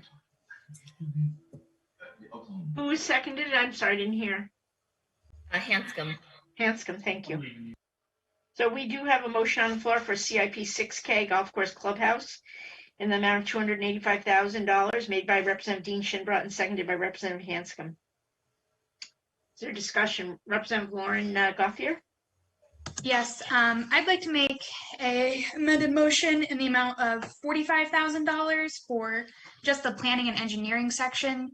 I feel like if we need to complete that, then we probably wouldn't know exactly how much the construction would be. And we did something similar in the Mystic Parking CIP, where we broke apart the planning and engineering and the construction services into different years. So that would be my motion. Please repeat the number, please. 45,000. We have a motion on the floor made by Representative Gauthier for $45,000. Seconded by second Representative that. Thomas. No, Representative Thomas already did. Thank you, though. So is there any discussion on this motion? Representative Whitehouse.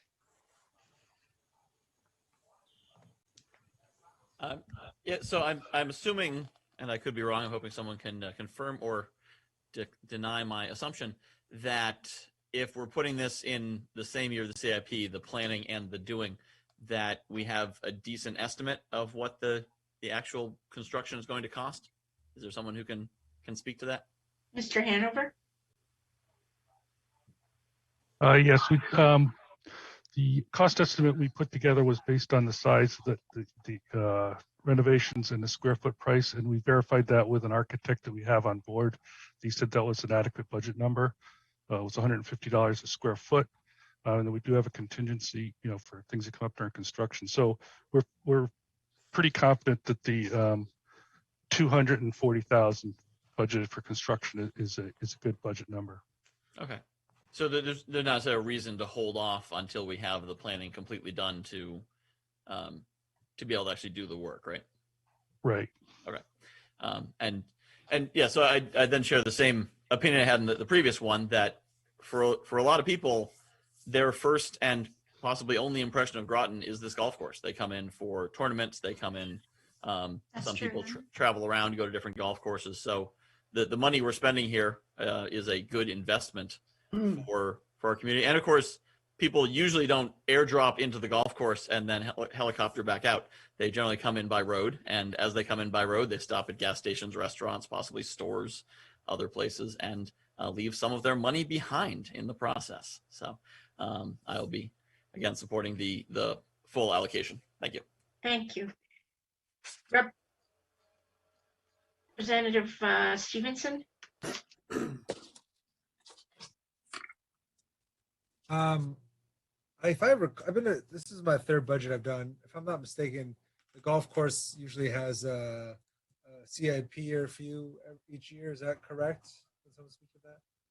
No, they usually do have a CIP or more than one. Does anyone have the history of how many we've done over the past few years, or ballpark? Probably a few. And we've already discussed using fund budget next year for stuff. So I would just say that I think I would support using money for these balances for this year, with the understanding that due to the good year, and we'll have some idea how things go now that COVID restrictions are lifting, and we'll see if the golf course remains popular. We'll have a better idea for next year. I would also just like to point out that what is it, the combined total of these golf course CIPs? Let's see, we got about $50,000 plus another $285,000, so $335,000. Oh, that's still less than the increase to public safety this year. And that's probably not going to go down in the future. That's probably going to be every year going forward. So comments that's aimed all. at Thanks. this Yep, topic. understood. Yeah. Thank you. You have other people who want to speak, and I haven't eaten dinner, so I'm going to get cranky. Representative Thomas. Thank you, Madam Moderator. Just a quick. Well, I'm in favor of doing the break apart. I think we'd get a better sense of the construction with the planning and engineering done beforehand. It seems like a pretty easy stagger that way. And but I am curious to know, it was mentioned that the bathrooms are not available when the restaurant is not open. Yes. I find that, I mean, this is not necessarily a budget item, but is there something we could do about that? Because if my memory serves correctly, like there are doors that isolate the restaurant from where the bathrooms are. There is a door there in the foyer on where the golf carts are. I don't know. Maybe that's something. I mean, the town has control over that building. So, I mean, if we need the bathrooms to be open at different times when the restaurant is not, I feel like it seems like that's something we could arrange. But that's all I got to say about that. That's another matter beyond the budget. Thank you. Thank you. Representative Gauthier? Yes, thank you. Mr. Hanover, do you expect the planning and engineering to be complete in this coming fiscal year? With shovels in the ground for construction? Well, if we had the full amount, yes, it'd be by, the plan would be to do the construction probably January, February, March of next year when the restaurant is at its slowest. So we're not interrupting them too much. Okay. So you're going to do all of the planning and engineering in 6 months? Yes. Okay, thank you. Thank you,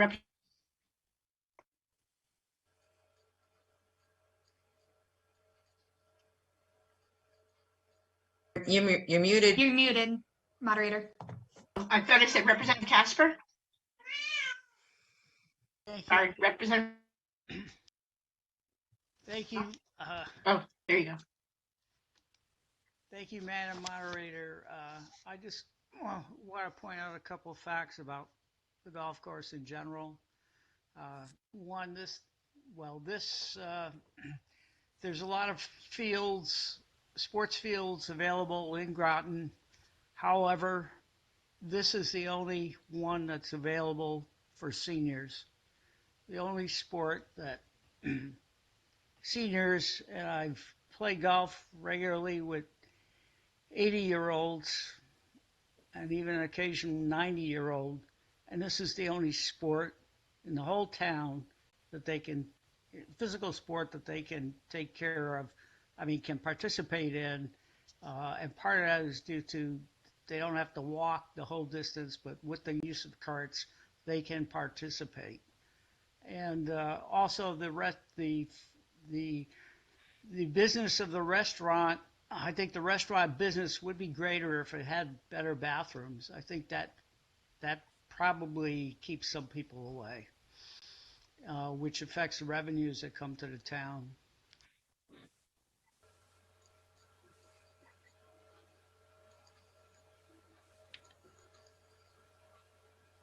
Representative Richards? Thank you, Madam Moderator. I'll be brief. I just want to say that I want to support the full funding of this project for 285. I know the bathrooms really need it. I think it's an important thing to have updated as soon as possible for everybody that uses them in the town and who come to visit at the golf course. And I want to urge support for that. Thank you. Thank you. Representative Baker? Yes. Thank you, Madam Moderator. I just want to agree with everyone that we need to fund this. I can't imagine the fact that there isn't a bathroom open when the golf course is open. I think it's really something we need, and I think we need to fund this. Thank you. Representative Wells? Yes, it's just something we need to do sooner rather than later. I think I mentioned a couple of times that golf courses aren't money makers, but they're entertainment venues and their conference centers and restaurants are money makers. And at the moment, we've been leasing this restaurant space at below market rates. And I think part of that is that it has a below market bathroom. If you go to any of the strip mall, the malls around here, the shopping plazas, you'll see a restaurant. You will not see a bathroom as low grade as the one we have at the Shinnecock Golf Club. And another proof of this, when the city shifted the tax, the town does not pay taxes on this property, but when the city shifted the sewer tax to the water rate, suddenly the town began paying what would be the sewer tax because it was included in the water rate. And we went underwater on what we weren't getting enough money to cover what we were laying out. And they had to renegotiate, as I understand, the lease with Par 4 just to bring us back to square one. And other businesses that commercial realtors who rent restaurant space are paying taxes and making money, regardless of whether it's through the water bill or any other way. And the other thing is part of that expense of that water, if we have more efficient, we have newer, more modern water efficient fixtures, that's going to save us some money because the water bill is actually also the sewer bill. And otherwise, there are lawyers that make a living suing over handicapped access. And so I think that we need to get this done sooner rather than later. And in the future, when this lease comes up for renewals, we'll have a proper bathrooms. Thank you very much. To Representative Wells. Representative Whitney? Yes, I support not the amended motion, but the full amount for the reasons that have just been mentioned. But most important to me is the ADA compliance. I think that's critically important for a public bathroom. And I actually can't believe we're sitting here in 2021 talking about getting it up to code in 2022. That should have been done years and years ago, and particularly the clientele, but anything that we have in town that's public should be ADA compliant. Yeah.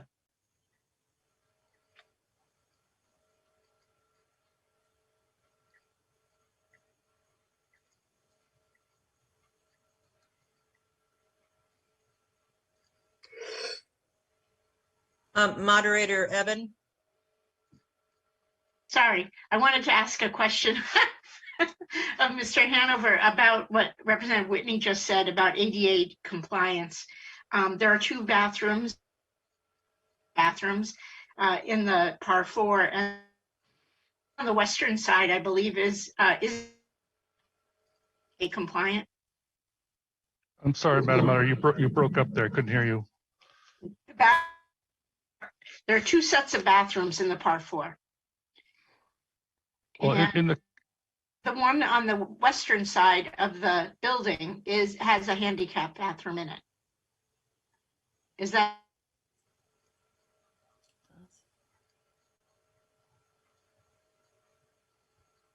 Oh, we lost two. Do we lose her? I think so. Who are you looking for? Oh, there she is. Yeah, I'm Oh, you're here. You can't hear me? No, I Well, couldn't hear you broke up. We couldn't see or hear you. I turned off my video for a while. So can I say it again? So there are two sets of bathrooms in the par 4. Inside has a handicap bathroom in it. Is that not ADA compliant? It doesn't meet the current ADA codes. The ADA codes are changed. I wouldn't say constantly, but they do get changed, and it doesn't meet the current codes. Thank you. Representative Washington. Thank you, Madam Moderator. I agree with everything Representative Whitney said. And the second thing is when I go over to Waterford, to Langley's, I guess that's the New London Golf Club, their facility is absolutely 10 times better than our facility. Their bathrooms are nicer. So I will be supporting the whole motion because I really think our golf course, Shinnecock Golf Course, needs a lot of updating, and it could be much nicer. Because if you ever go to Langley's, you'll see how nice their facility is. Thank you. Representative Pacino? I'm hoping I'm the last one. Nope. Okay.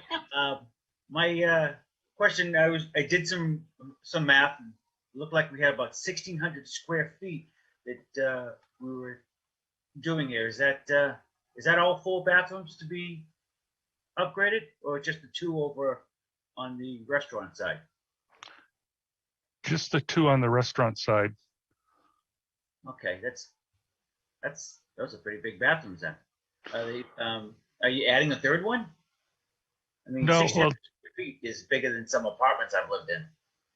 Yeah, no, it's not all bathrooms. I mean, because of the layout of the existing restaurant and the door that you come in from the accessible ramp that's facing Plant Street, you have to do some internal corridors, circulation changes, so that those restrooms are available when the restaurant is closed. Okay, I got it. Thanks. Representative Hainline? I'd like to agree with, I think, Representative Washington, comparing the golf course here to Langley's in Waterford. That facility is beautiful.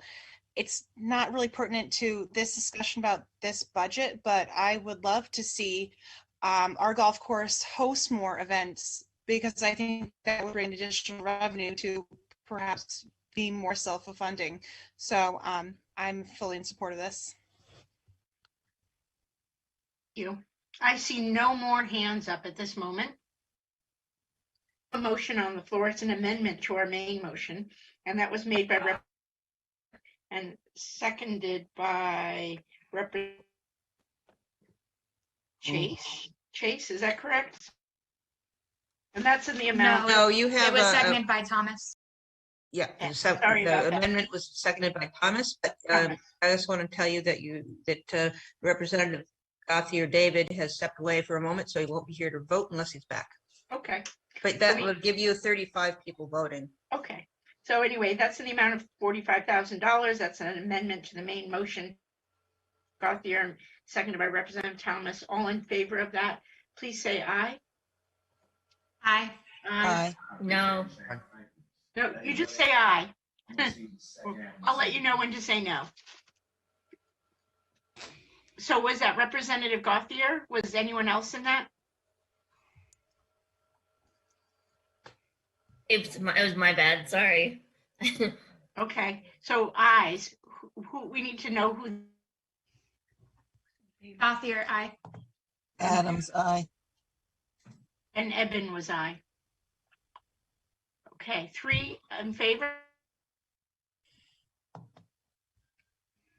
Any opposed?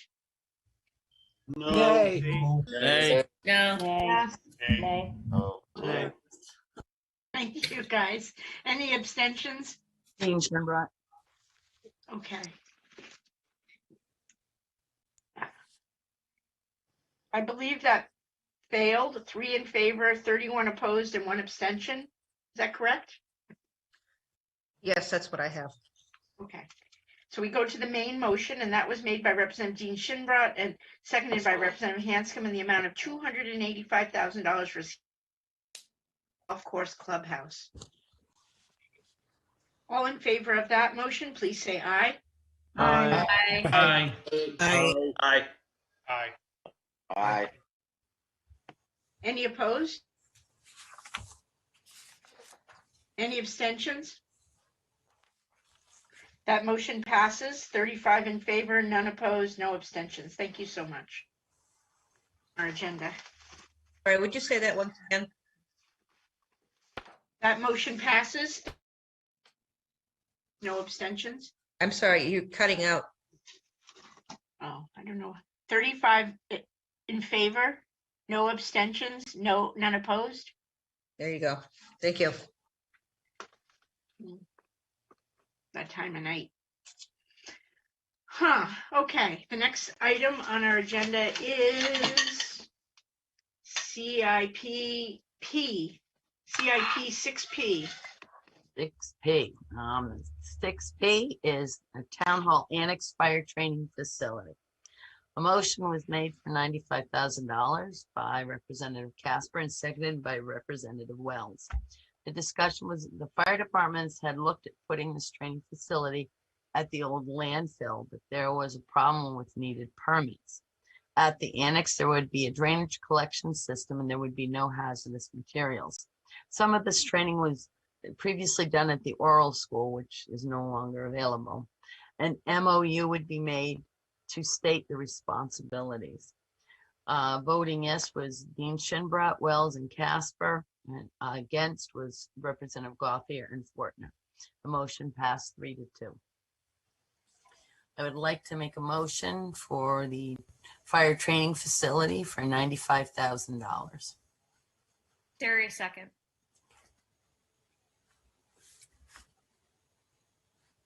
That we have a motion on the floor for CIP 6P fire training facility in the amount of $95,000 motion made by Representative Dean Shinbrat and seconded by Representative Cassieri.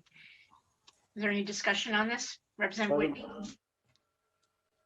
Yeah, just a quick question. I mentioned there's no hazardous material, but my understanding is that flame retardants by nature have long-lasting organic contaminants. And I was just wondering if they're not using that or they're just not considering it hazardous. We have Chiefs Manfredi and Lotrin here. If Chief Manfredi wants to respond. Yeah, we will not be using any PFAS. It's what we use is we have 2 trailers actually that we burn in. It's all Class A combustible material, wood pallets, and that's all that's burned in there. Thank you, Chief. Yes, sir. Thank you. Representative Washington? Thank you, Madam Moderator. In the narrative, it states that the local fire departments will be using this facility. Are we going to get any revenue from them using this facility? Yes, ma'am. So we have right now. It's the town of Groton, the fire departments that respond with the town of Groton within the town of Groton. But we do have outside departments that come in, and they'll pay a percentage of what we ask for the trailer, what's used, and then donate some pallets to it. So there will be some revenue coming in. We have some other required stuff that we have to do. We got to put a couple more drainage in. We did buy 2,000-gallon tanks for the runoff to go into. So there's a little bit of money there, but yes, there will be some revenue coming in from outside departments using the facility. And there will be a member of the Groton Fire Officers Association present when that happens to oversee the operation. Okay. And how are you going to determine the revenue? How much you're going to charge the local fire departments? It's usually $250, $300 per session for a day. It goes, we have the Groton Fire Officers Association, so they would handle all the monies. We're incorporated with that organization. So it would go through them.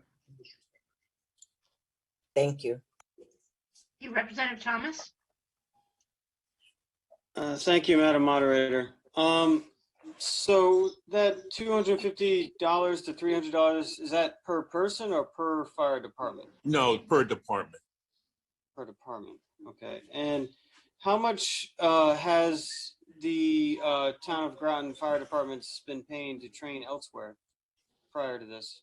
So it cost, we just went to, see, that's part of the problem here. I don't know if you know the history. I know there's a lot of history been going on tonight, but we have to go, there's 9 regional fire schools in the state. The closest one to us is in Willimantic. It costs us $1,500 to go, to bring my department up there for a day, an 8-hour day, and do our live fire training. That's the cost to use a regional school.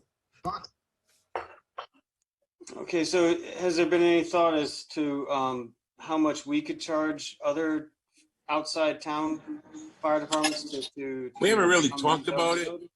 I mean, we're not really in the business to make the money. We just want to offer the training to keep all the firefighters safe. We haven't really talked about it, but you know, that'll be a next step once we get this approved here. Then we'll come up with an amount to have an outside department come in and use it. Right. Thank you. Yeah, I think it could be something to look at to help offset the maintenance and upkeep costs that would happen every year. Yes, sir. Thank you. Thank you. Representative Fortner? Thank you, Madam Moderator. Okay, is it Chief Manfredi? I'm sorry, I missed it. Yeah, yes, Deputy Chief, yep. Okay, Deputy Chief, thank you. So I think this is an excellent idea for you guys to have your own fire district training annex right here in Groton. I think that's an excellent forward-thinking idea. We do have some information here, though. So between the fire district taxes and pilot revenue, that the 8 fire districts in our area receive $14.5 million worth of funding.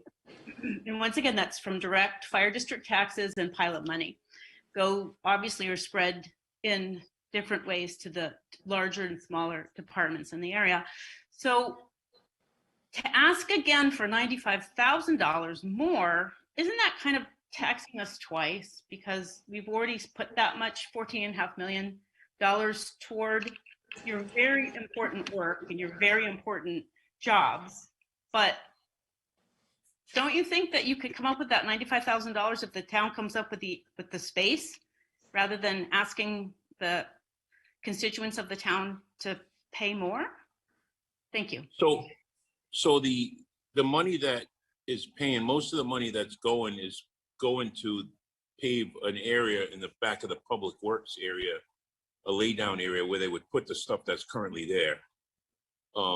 We just don't have the 95,000 within the Groton fire offices to handle that.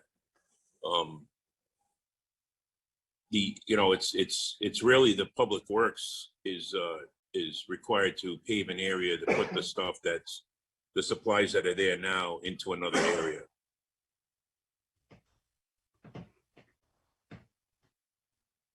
I understand that. It was really well explained to us, but so out of $14.5 million, you don't have an extra $95,000 to take care of that? Is that what you're saying? Yeah, I don't, 14 million is the pilot money?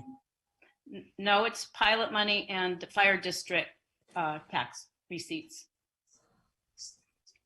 That's across all of out of the 8 fire districts. That was the 2019 monies that was compiled for us by the town manager.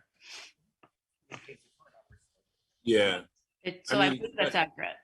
That's maintaining their current budgets. I mean, I don't, the Groton Fire Office doesn't have $95,000 to put towards it. We bought the tanks and, a couple other items that are required for the tanks, but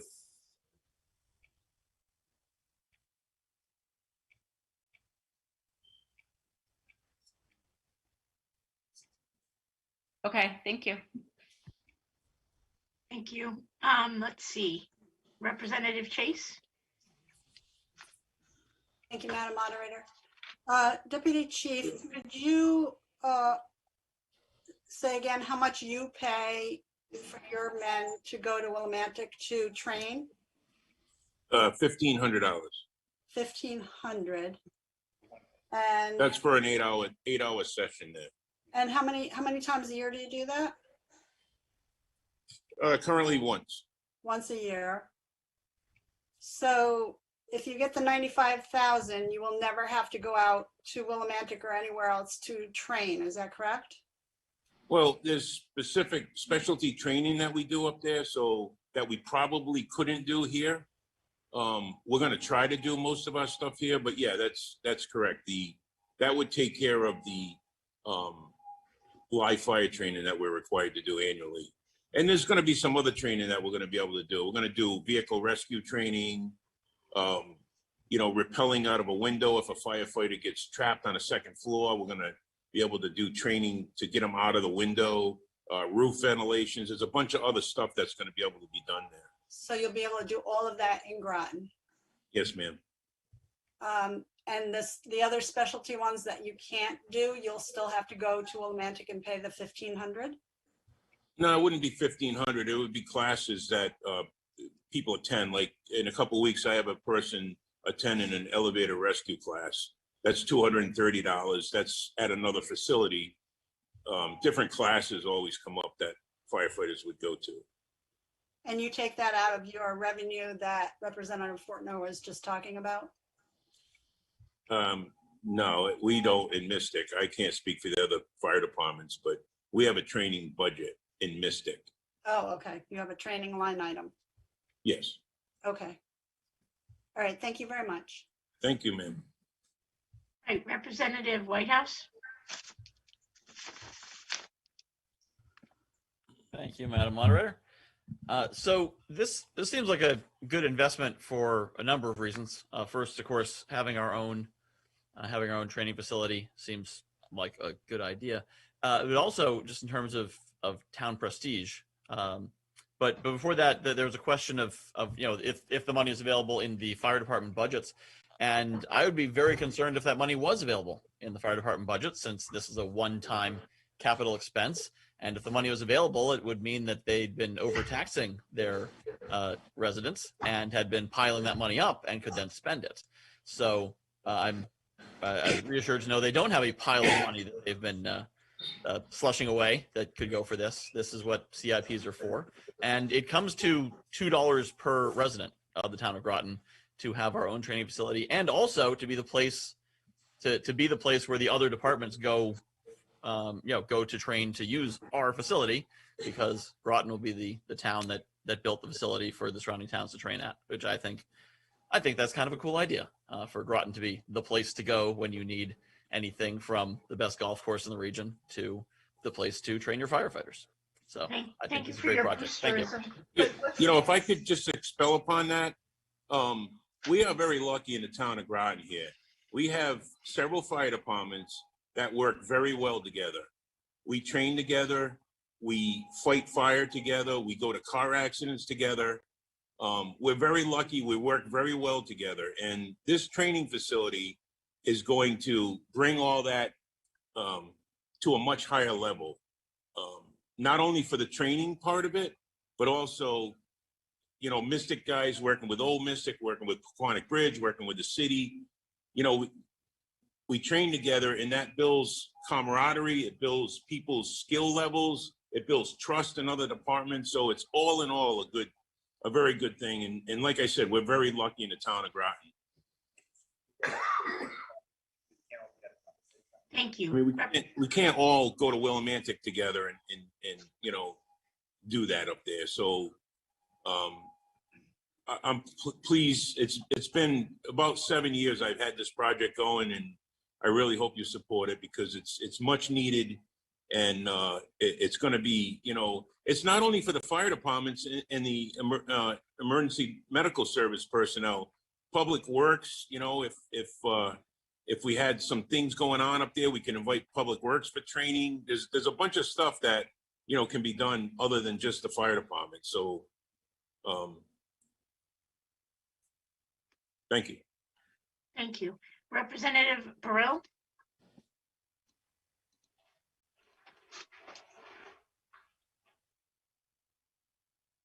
Representative Burrell, you're on mute, maybe? Nope. All right, hand down. Representative. No, I'm still here. Okay, sorry. Trying to push buttons here and I'm trying to get it to work. Yes, people don't realize, I just want to start off by saying that I'm a retired career firefighter with the Groton Fire Department. I'm truly in favor of this.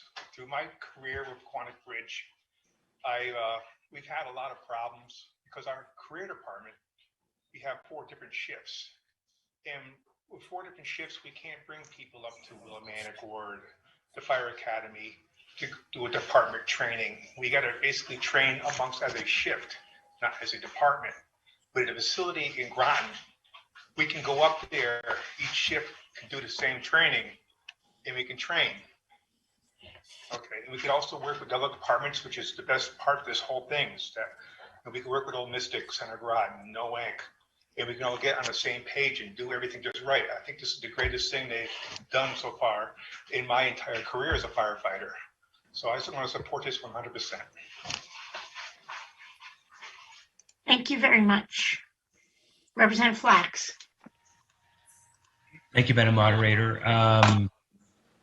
Thank you to the Deputy Chief Manfredi. I know they were trying for a long time to do it over at the transfer station, and they couldn't. And I think support what other people are saying, that we do have 9 fire districts here, and they all have a mixture of paid and volunteer. And if we can put something in town for them to train at, and that allows them, like people were saying, with more shifts and having a place that's local, I'm all for it.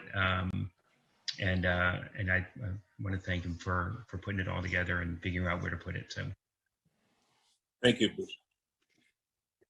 Thank you, Representative Watson. Thank you, Madam Moderator. I'm trying to put my face up here. There we go. Thank you, Deputy Chief and Deputy Chief Manfredi. Yes, sir. My only question, and thank you for what you do, and thanks for being the first responder. But my question is I've been doing a lot of reading about PFAS lately, polyfluorinated alkyl substances, which are used to fight fires, I think, in airports. And we have an airport now. None of that is going to be used at this facility, I assume? No, sir. No PFAS will be used. Okay. All right. Thank you. I just asked, that was a question that Representative Whitney asked. So if we could listen to all the questions, and it would make, this go a little quicker, because I just want to tell people it's 9:12. And, we're only halfway through the ambitious agenda that we set. And there are, I think, 6 people that would still wish to speak. So just, try to listen to what other people are asking, listen to the responses, and you don't need to repeat things that have already been said. Thank you. It wasn't a repeat. You talked about what they were burning, not what they were using to put fires out. Okay, thank you for clarifying. Sorry about that. I guess I wasn't listening. I apologize. Representative Frickman. Yes, thank you, Madam Moderator. I just had a quick question for Deputy Chief Manfredi. In regards to, is it equal access for all the fire districts in the town of Groton? Like, they don't have to pay extra charges, right? No. Anybody in the town of Groton, all the departments can use it for, yep. We would just charge outside departments coming in. Okay. So even like the Mystic Fire District, which encompasses both Groton and Stonington, they're fine too? They better be. That's my district. That's my Okay, department. good. That's awesome. Okay. Thank you. Thank you, sir. Thank you, Representative. Oops. Sorry, it all went away. Casper. Thank you, Madam Moderator. Quick question for Deputy Chief Manfredi. When you said the 1,500, was that just for your department so that all the other departments would be paying that 1,500 for their training once a year? Yes, if they go up to Willimantic, they would pay the, it's a flat fee for any fire department that goes up there. So we're talking significantly more than $1,500 a year to the Groton tax. Oh, sure. Yeah, that was just one day to do the live fire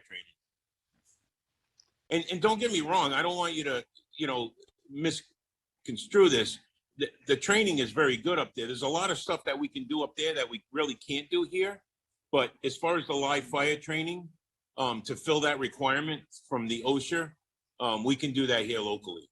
But they would, if they had some specialty training, there's a 6-story building there that they can do bailout of windows and stuff that, certainly would be beneficial to a department. But yes, it's $1,500 for the day. I was just saying that there's more than one. It's more than $1,500 a year. It's $1,500 a year, probably times the different number of different fire departments we have in Groton. Sure. Yes. Yep. It is more. Yep. It's a lot more, actually. Yeah. So I am supporting this, and I think it's a bargain. Thank you very much. Thank you. Representative Bailey. Thank you very much, Madam Moderator. I have a question. I have a question for, actually, it's between the chief and the town manager. With the large amount of smoke that would be going into the atmosphere, and then somewhat of the proximity of the airport, it could probably produce something as a to cause a hazard to visually navigate or something like that, perhaps. Maybe the town manager might be able to have any idea on that. Please say the question again. Yes, because of the exhaust of all the smoke from the trainer going into the upper atmosphere and the nearby Groton Airport, depending on wind flow and stuff like that, it could probably produce something as a hazard to navigation as far as visually cause an obscurement. And I was just wondering if anybody had kind of considered that. I think the deputy chief's better suited to answer that. Yeah, I can answer that. So obviously we would be calling the Groton Airport and letting them know. It's quite far away. The actual, when you go to Windsor Locks, the burn building there is right adjacent to the airport in Windsor Locks. So there's never an issue there. Okay. But we All would right, obviously monitor that. We're not going to put anybody in jeopardy, and with the winds, the direction of the winds and everything, it would all be monitored. Okay. Hey, thank you very much. Thank you, sir. Yeah. Thank you. Representative, and last time. Did you say Chase? Yes. All right, thank you. I just want to let you know, Deputy Chief, I am voting for this, but I have a question. Once constructed, are there going to be any expenses for maintaining this area? So there'll be a yearly, there's going to be a maintenance fee of emptying the tanks. I don't know if that's going to be yearly, bi-yearly. There's not going to be a lot of runoff. When we start a fire and we put it out, a lot of that water is dissipated into steam, which goes into the air. There's going to be a little bit of runoff. We purchased 2,000-gallon tanks. So that will be required to be pumped out, and that's going to be paid for by the Groton Fire Officers Association. So that won't be a charge to the town. Okay.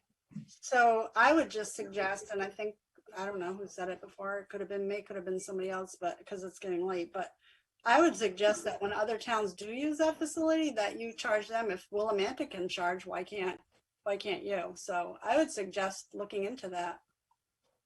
Okay, thank you. Yeah. No, Thank it's you. definitely going to be a charge. I just don't know what it is yet. We haven't come up with the, Yeah, that's fine. Thank you. but thank you very much. Thank you. Thank you. Representative Thomas, would you like to speak for your second and last time? Yes, thank you, Madam Moderator. Just a quick question. The city fire departments, would they also be included in some of this training and all that? Or Absolutely. they have access to? Do you want me to tell you who's involved in it or? No.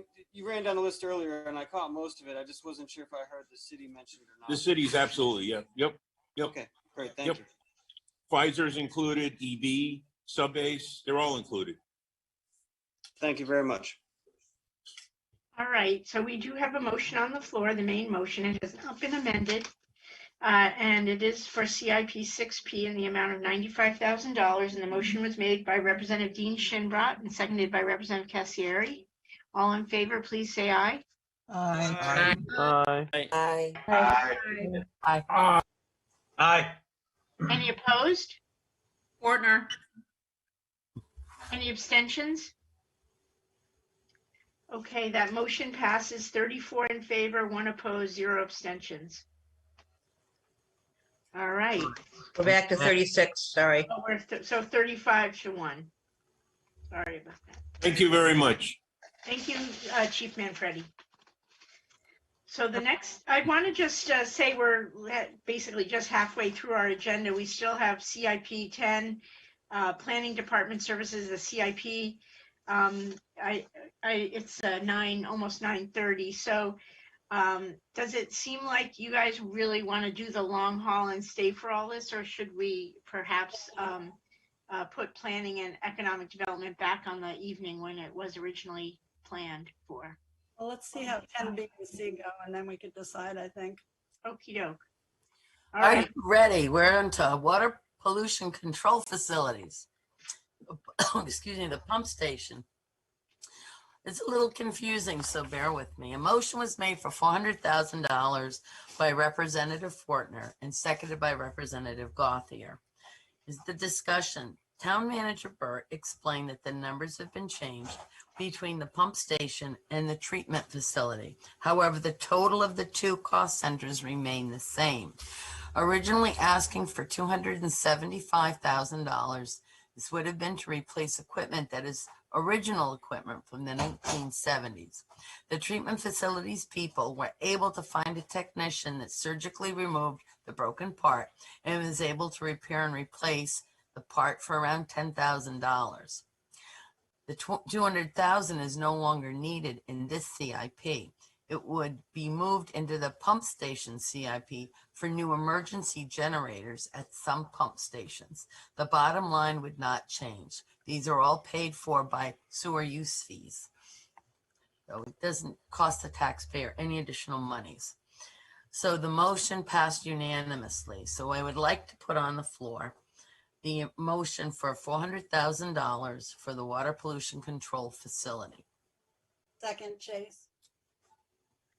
Okay, we have a motion on the floor for CIP 10B for the pump station or the Water Pollution Control Authority in the amount of $400,000. That motion was made by Representative Dean Shinbrot and seconded by Representative Chase. Representative Washington? Representative Shinbrot, can you explain that to me again, please?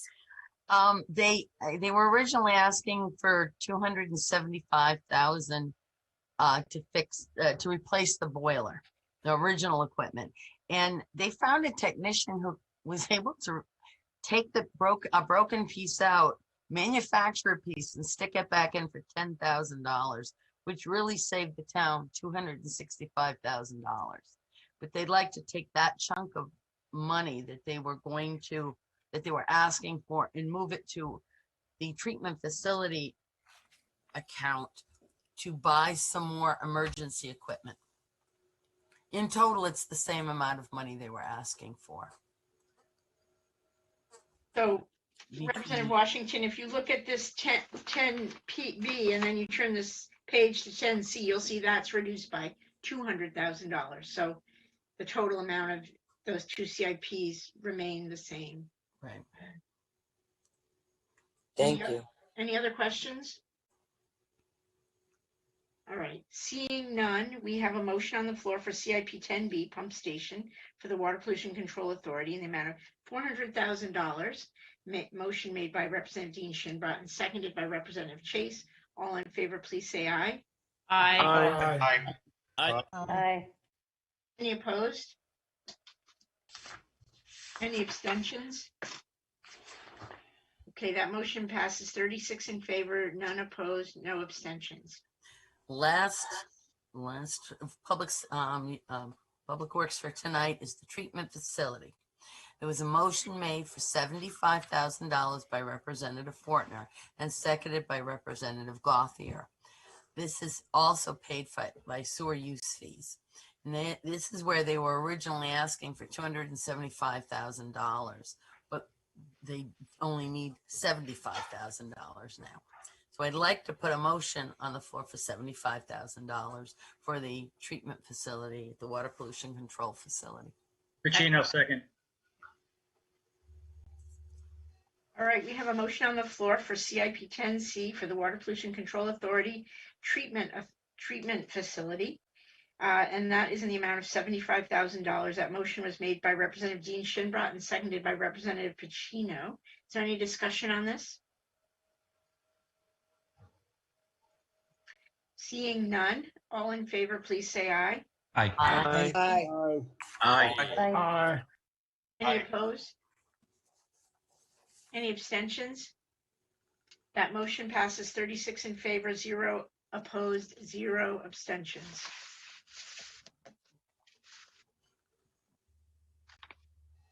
The next item on our agenda is account 1046, Planning and Development Services, on page 133. And I want to thank Chair Dean Shinbrat for, you didn't have to stand, but for walking us through that.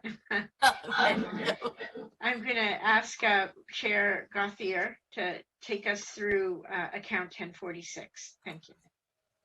Thank you, Madam Moderator. Let me pull this up.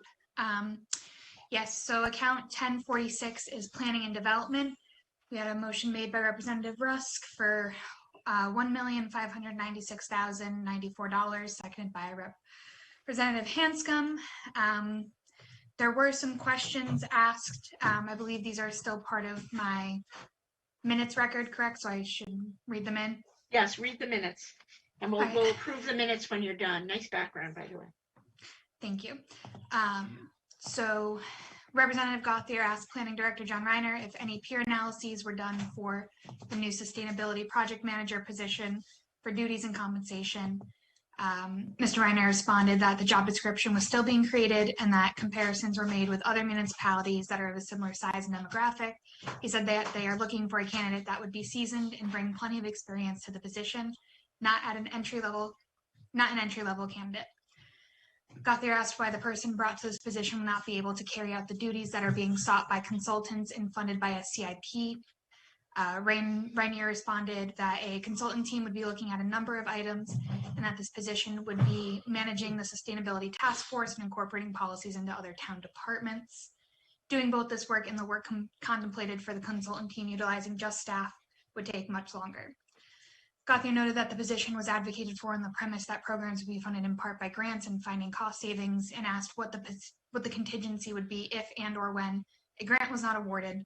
Reiner responded that the position would focus on targeting more grant opportunities to come to Groton, but said that it would not directly pay for the job, but could potentially get grants that are equal to the value of the position. And of course, I just lost my spot.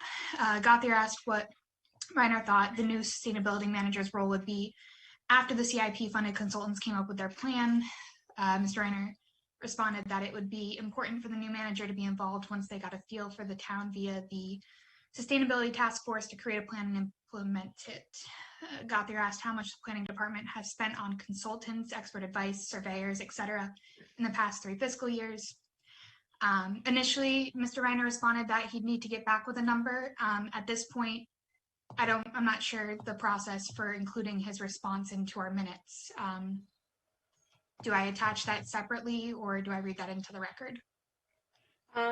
It's not part of your minutes, so I would suggest just waiting until you put the motion on the floor and then just saying that, if that's okay. Okay, yep. Thank you.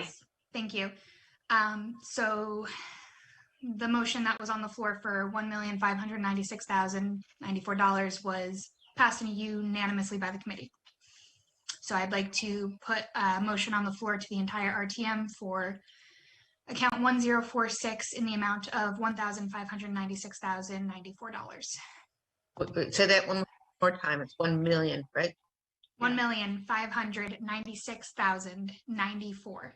1,596,094. Is there a second? Second, Jones. Thank you. So we have a motion on the floor for account 1046, which is planning and development services, in the amount of $1,596,094 made by Representative Lauren Gauthier and seconded by Representative Jones. Is there any discussion? Oh, I would like Representative Gauthier to read the memo she received this evening. Yes. So fiscal year 2017, $325,913 was spent. Fiscal year 2018, $72,454 was spent. Fiscal year 2019, it was $52,509. 2020, $67,300, and 2021, $25,000. If you total that up, it's a little less than $550,000 over the span of those years. So. And that was for consultants, correct? Consultants, surveyors, expert opinions, research, that sort of thing. And the reason I had asked was because there's about $100,000 being requested this year, again, for consultants, expert advice, research, etc. So just trying to keep that number in mind as well, on top of all of the money that we're approving for the department itself. Thank you for that. Any questions, discussion? Oh, if I may quickly, should Please. Clerk, did you receive the email from John Reiner, or should I forward that to you so it could be added to the record? I do have it, and I can add it for you if you'd like. Sorry? I do have it, and I can add it if you'd like. Yes, I'd like that to be added. Thank you. Very well. Representative Washington? Thank you. I see that we are went from one planner, 2 land positions to 2. Why did we add another position there? Good evening, everyone. John Reiner, Director of Planning and Development Services. One of our existing Planner 1s was promoted to a Planner 2, so the Planner 1 position is going away, and that person has been moved up to a Planner 2. So no increase in FTEs, just a shift in the position. Okay, thank you. Thank you. Oh, one more question, Mr. Reiner. How did you come up with the salary for the resiliency position, the $92,000? It was a number working with Town Manager Burt and others looking at what similar municipalities are paying for this level of position. I've actually been watching in the very recent past. There's been a lot of advertising for these newer types of positions. And I hope that at that salary range, we can be competitive for a senior level position. Again, we're still in the phase of putting together a job description. So that's a good estimate. That's what we're proposing for this year. Thank you.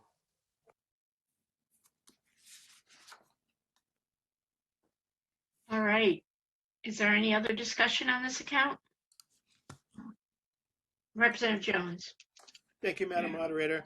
I know that we use a lot of environmental assessments on all these different properties and things. Is this something that this person would be able to help out across the town in some of those different projects that are going on?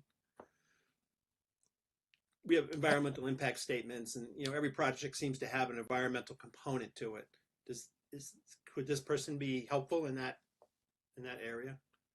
In many of those instances, depending on what it is we're looking for, when we're talking about the need to do, say, for example, a phase 1 or a phase 2 environmental assessment, that's something that is very specific in how it's done. There are certain standards. I don't think that this position would necessarily be versed in doing that for the town.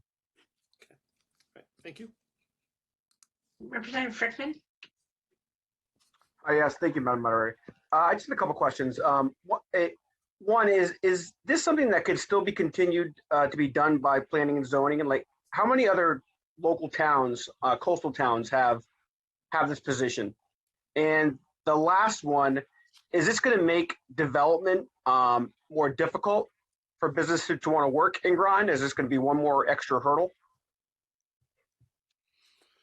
We do not intend to start putting more hurdles on for our developments in the town. This is something that we want to look at, is how, as a community, can we make sure that we're being more resilient and look towards the sustainability of Groton moving forward. A lot of that is going to be defined by the council and our sustainability task force as we move this position forward and what the priorities are for that position. And the other question was, is this something that staff can continue to do? Yes, I was focused on, like, in regards to many other towns. Are there many towns in the area that already have a position like this? And if not, and like what we've been doing, we've been using it through planning and zoning already, right? Well, to an extent, yes, but there are a lot of things that we, as a community, would like to do, but have not been done. And that was something, you know, when I first started working for the town, that was something that was brought up of, these are additional duties we would like to see covered, but we didn't have the staff to do it.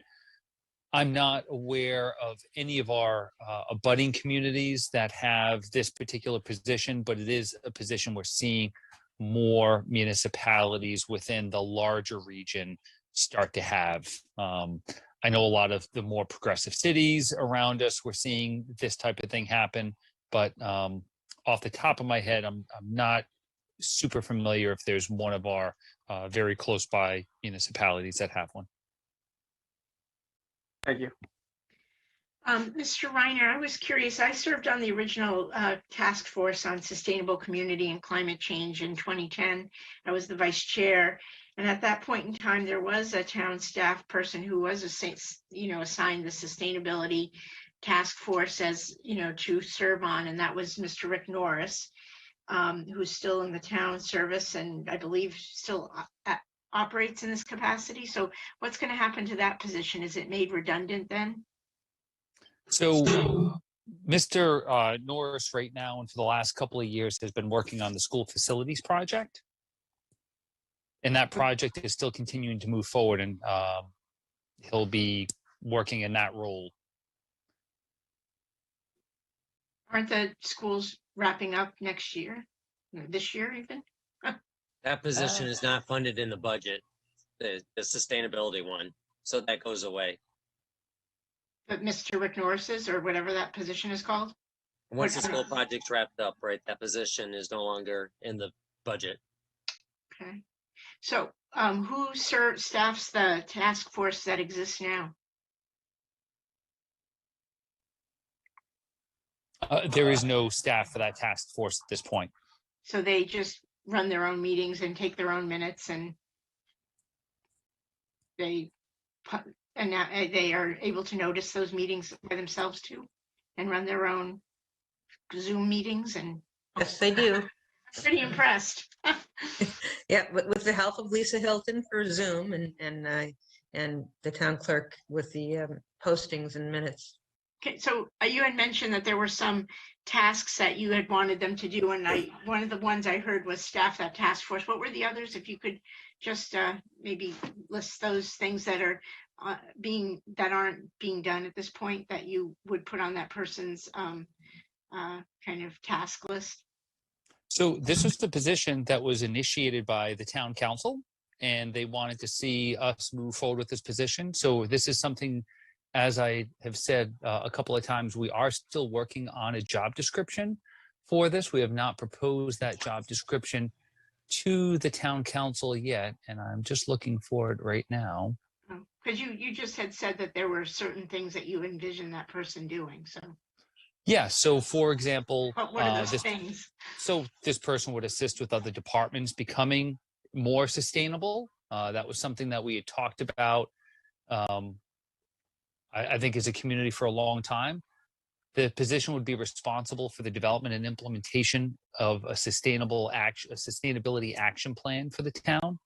And we'd look to have that position lead in the development of a plan that will serve as a framework for a coherent set of strategies, policies, programs dedicated to reducing the carbon footprint of governmental agencies and the town as a whole.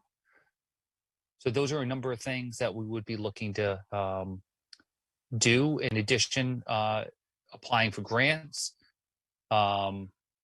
municipal cost savings, reduced energy consumption. Again, just a few of the key things we'd be looking at. Thank you. Representative Frickman, do you want to speak again, or your hand? Yeah, sorry, I had one more follow-up question. That's fine.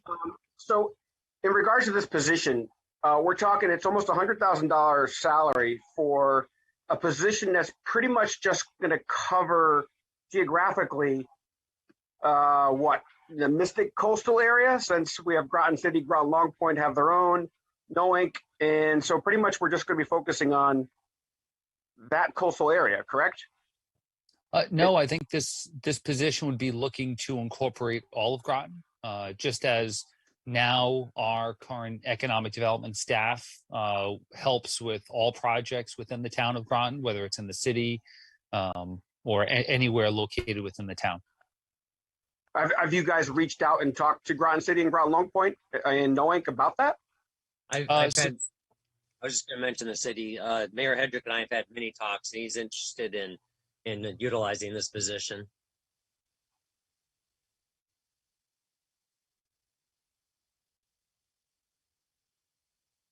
Is that it, Mr. Frickman? Representative Frickman, sorry. Yeah, no, I mean, yes, I was just curious regarding the amount of money we're funding for position and regarding the geographical area it was actually going to cover. And actually the follow-up too would be the long-term cost of this department. Do we know what the projections of this department is going to cost every year? So it was a $1 million investment or increase this year. What is the potential for next year and the year following that? I'm sorry, you said a $1 million increase? Where's well, there? We're asking for $1 million to start this, and then a 92,000. Did I miss that? Because Lauren's shaking her head right now. No, we asked for this position, which is $92,500, and then as a CIP item, there's $85,000. That's the okay. That's what I missed. Okay. Yeah, this account is up 8.3%. Yeah, thank you. Sorry. Really Yep. embedded in their personnel services. Representative Gauthier? Yes, so I just wanted to make a clarification from a question that Representative Frickman asked based on committee discussion, because I believe I did ask, about the city, and this might have been in the discussion actually for the CIP, but the city has paid for consultants to do a similar plan for the city, and they have their own sustainability task force happening right now. Is that correct, Mr. Reiner? They received a grant to do a sustainability plan. I'm not sure how far they've gotten on that because there was some turnover in the staff. They do not have their own sustainability staff person. Okay, but they have a task force currently? I'm not 100% sure if there's a task force. I didn't think they did, because I know the only thing when I talked to the city about potentially sharing this position, which they have a lot of interest in, they were looking at it staffing the Conservation Commission, not a sustainability committee. So I don't think they have an ongoing permanent one. Okay, I know I had been asked by the city, to represent my company on a committee similar, but I hadn't heard anything about it, and it's been over a year. But my question was really focusing around making sure we're sharing services and that the money is being spent well, and that we're not duplicating any kind of consultant work or task force findings or anything like that. And we're actually looking at we haven't finalized anything, but the city is likely to be paying for 1 day a week's worth of use of this position. Okay, thank you. Representative Washington for your second and last time. Oh, no, thank you, Madam Moderator. The town manager just answered my question about the city using the resiliency position 1 day a week. And does that mean that they will contribute to the salary? Correct. Right. I'm guessing, like I said, about 1 day out of 5, if it all works out. That's what we're discussing. So about 20% of it, which would be 20,000. Okay, thank you. Thank you. So seeing no more hands raised, we do have a motion on the floor for count 1046 for planning and development services in the amount of $1,596,094. Motion made by Representative Gauthier, seconded by Representative Jones. All in favor, please say aye. Aye. Aye. Aye. Any opposed? Did you guys not hear me? I didn't hear any opposed. Any opposed? I oppose. Frickman. Yep. Any abstentions? Okay, that motion passes 34 in favor, 1 opposed, and no abstentions, or is it 35? Are we at 36 now? There's 36 people unless somebody left. Okay. So Okay. 35 in favor. I think we're starting to break up. Thank you, Mr. Very Ryan. difficult to see who's here because. So the next item on our agenda after that are the CIP for Planning and Economic Development, CIP 8A. You'll find on page 237.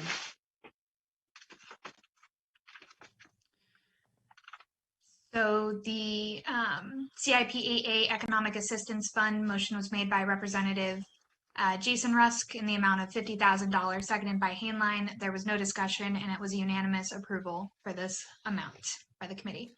So I'd like to put forward to the R.T.M. for CIP 8A an amount in $50,000. Siri, second.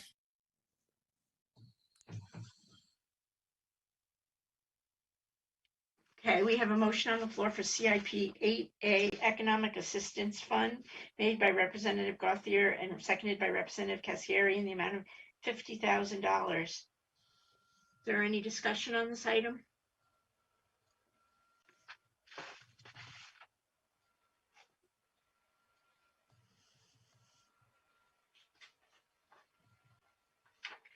I'm curious, Mr. Reiner. I mean, I know that at times we've received some of the largesse of this fund in terms of like I think water bottles at one point and mugs, and I was just curious: is there oversight on how this account is spent, or is there a end of year kind of accounting of what the expenditures are? Yeah, so the Economic Development Assistance Fund is used to pay for infrastructure improvements for development, and as it's discussed in the description, when there are things like water bottles, that was paid for through some of our economic development marketing, that was in branding, that was not paid for through the CIP funding. Got it. There's a very thorough accounting of this, working with our finance department. And I believe just in the last few months, we made a presentation to the R.T.M. showing a number of new economic development that has happened around town that utilize the Economic Development Assistance Fund, because we were actually trying to show some of the benefits of this program. You sure did. Thank you. Any other? Representative Washington? So Mr. Reiner, there's $134,000 in this fund as of now, and we're going to add $50,000 to that number? Correct. Thank you.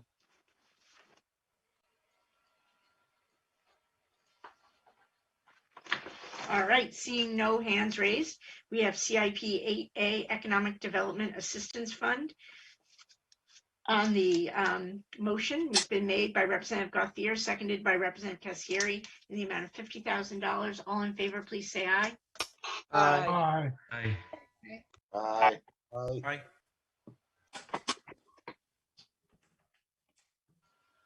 Any abstentions? That motion carries unanimously, 36 in favor, 0 opposed, 0 abstentions. Thank you.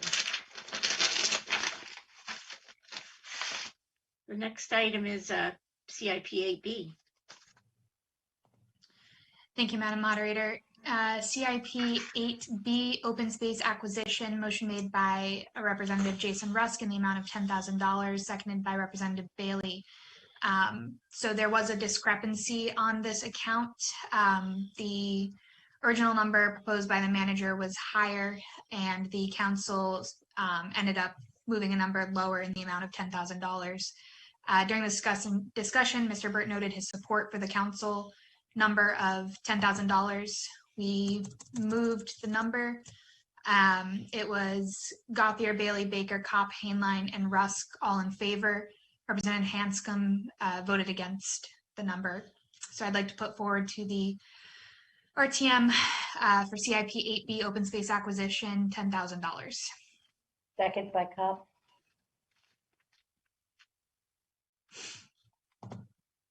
We have a motion on the floor, CIP 8B open space acquisition fund in the amount of $10,000. Motion made by Representative Gauthier, sorry. I'm combining names now. It is getting late. And seconded by Representative Kopp. Representative Fortner? Thank you, Madam Moderator. I didn't happen to see this council meeting or the committee meeting. So, Mr. Burt, could you tell me why you supported this decrease from 25 down to $10,000, please? The main reason they looked at the decrease is because they are looking separately at acquiring a piece of open space currently. That would be quite a bit more than this. So it was considered sort of superfluous having, you know, I mean, obviously it could be used in the future, but in the immediate near term, there's a good chance they'll be spending money on another property. So they decided to cut this back. And I agree with that. Okay, thank you.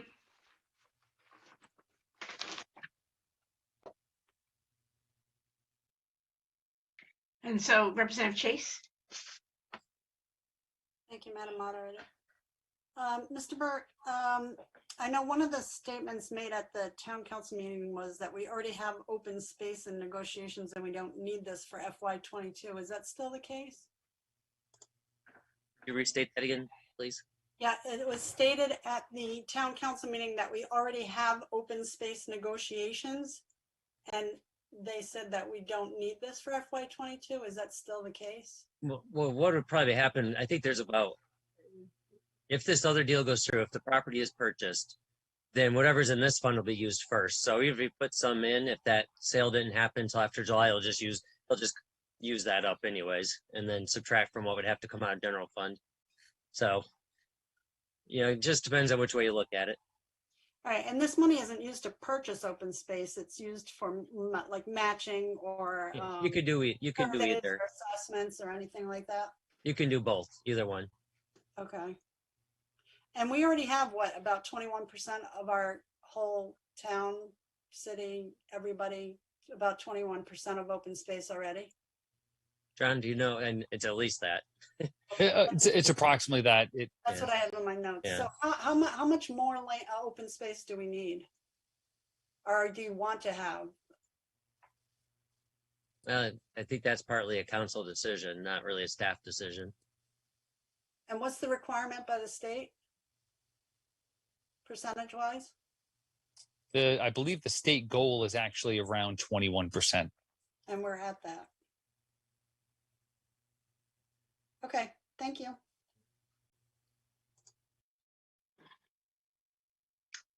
All right, seeing no hands raised, we do have a motion on the floor for CIP 8B Open Space Acquisition Fund in the amount of $10,000. Motion made by Representative Gauthier and seconded by Representative Kopp. All in favor, please say aye. Aye. Aye. Aye. Aye. Aye. Any opposed? Any abstentions? Abstain, Chase. Thanks, Doctor. That motion passes 33 in favor, none opposed, 2 abstentions. Is that correct? Yes, that's what I, 3402. Okay, that's what I, thank you. All right. Next item on our agenda is CIP 8D. Thank you, Madam Moderator. CIP 8D is the Strategic Resiliency Plan. Motion was made by Representative Jason Rusk in the amount of $85,000 and seconded by Representative Baker. So discussion, this is to pay for consultant work for some climate sustainability based off of a recommendation made several years ago by a different study. Gauthier asked for clarification of what the amount would cover and if the planning department had looked at different cost estimates for the work from different firms. Planning Director John Rainier responded that the city of Groton is currently working on a similar plan and they have numbers from when they did that. So he got information from that, and he also stated that anytime they do a project like this, they put the work out to bid. Gauthier asked if the $85,000 was the max available for the grant that the department was going to seek to reimburse for this work, or if there was more potentially available. And Mr. Reiner responded that they were looking at different grants and different amounts. Gauthier asked if the grants were matching or reimbursable and what are the structures of these grants. Reiner responded that the grants were matching, some were matching via money and some had matches of staff time. So this was moved, the amount $85,000 was moved and voted unanimously out of committee. And so I'd like to put forward to the RTM an amount of $85,000 for CIP 8D. Second, Jacome. Thank you.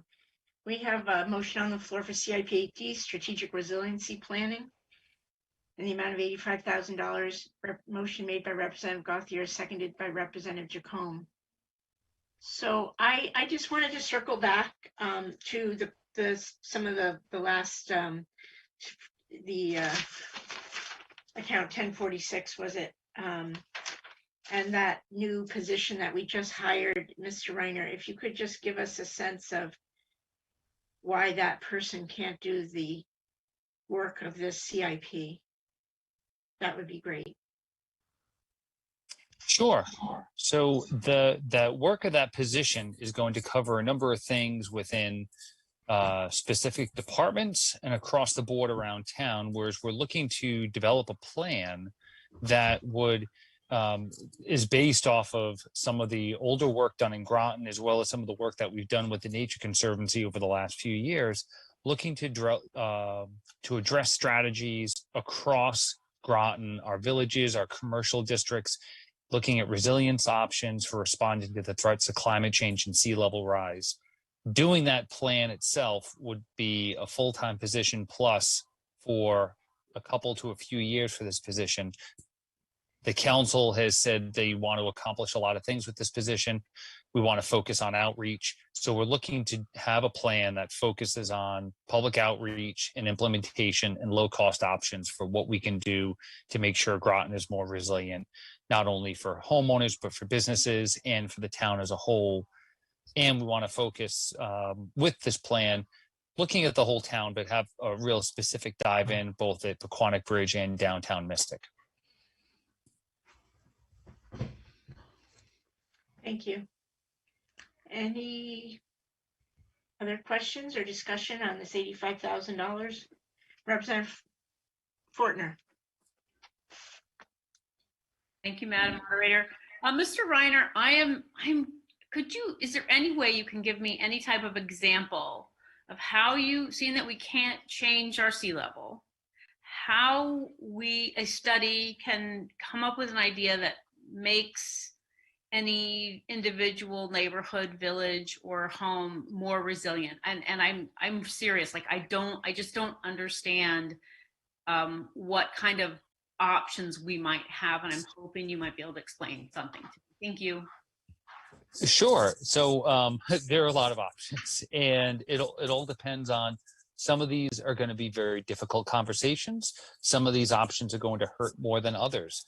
Some people think, oh, well, let's start building walls and levees and things like that. Okay, in many instances, that doesn't work.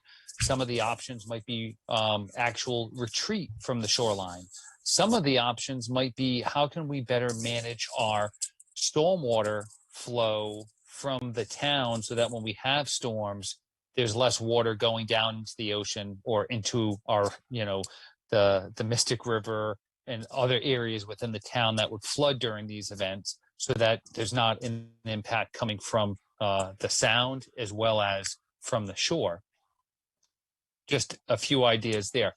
There might be areas that we look at along the coastline that we identify that should be developed differently or elevated. It might be retrofits for individual buildings so that we're raising buildings up above sea level and the floodplain, looking at our floodplain mitigation strategies, things along those lines.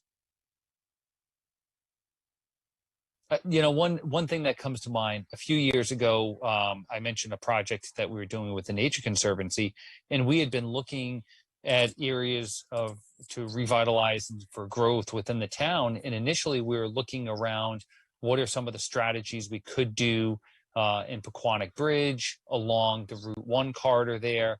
And as we started looking at some of the projections of sea level rise in that area with 5 feet of sea level rise, you put storms on top of that, a lot of the areas that we were identifying that could potentially hold more development, in fact, we're going to be substantially underwater in the future. So that kind of made us pause and, all right, that's not an area we necessarily want to direct future growth and development to. So some of it is not necessarily as simple as that, but being aware of what data and information is out there, and then what else can we do to make sure we don't put ourselves in a worse situation, but then what can we do to start improving things?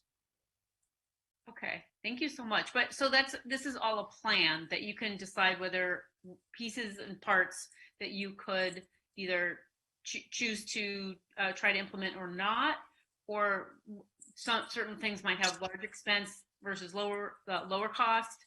It kind of gives you a map of ideas and possibilities. Yeah, and I think, we really want to focus on what are the lower cost options, things that actually can be implemented in Groton without spending tens of millions of dollars doing it. I know other municipalities had looked at doing some of these plans, and a number of the recommendations were things that were astronomically expensive, and so much to the point that it just became a non-starter. So we want to try to identify what are the things that we can do that can make an impact. Are we going to talk about some of the expensive things? Yes, but we need to identify what are the low-cost options so we can not just develop a plan that sits on a shelf, but instead to develop a plan that comes up with implementation measures that we can adopt.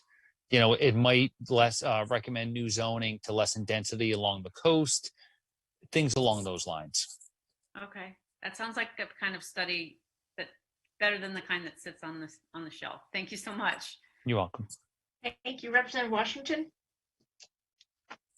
Thank you. Mr. Reiner, is your office doing the study? And how did you come up with the cost of $85,000? So we would be looking to hire a consultant to do this study. We had reached out to other municipalities in the recent past to determine what they were paying for certain studies like this. We had looked at that specific focus on Mystic and Pequannock and identified that doing some deep dive in those areas, as well as doing a larger townwide assessment, would be around $85,000. This is something that we would be putting out to bid and getting a competitive price for this. Thank you. Thank you. Representative Gauthier. Yes, my question's really, I think this is great for the municipality, but I have a hard time believing that significant impacts can't be had without it being a regional effort.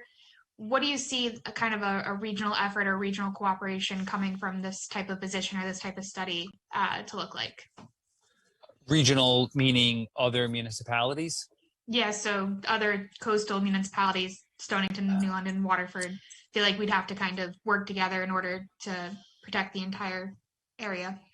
I think we do all need to work together to protect the area, but there are very specific things that Groton can only do. Groton can only look at their zoning regulations. Groton can only look at our specific flood zones.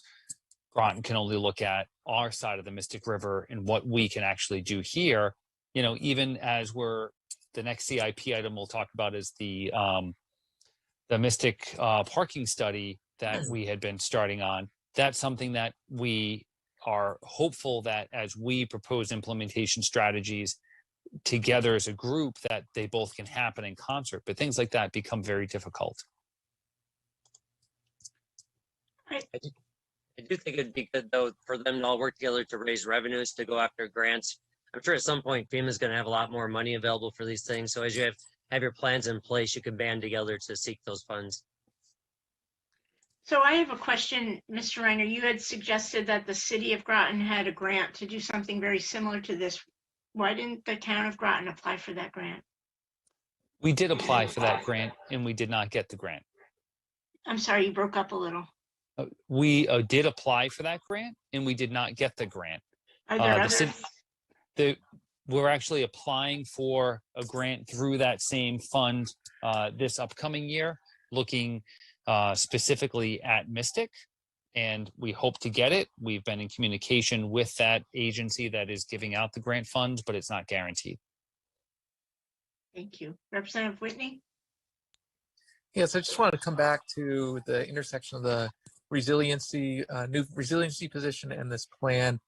You said that it would take a couple of years and to do the plan, that'd be too much to task the resiliency person with, but at 85 grand, it seems like that would only be part of that resiliency person's time.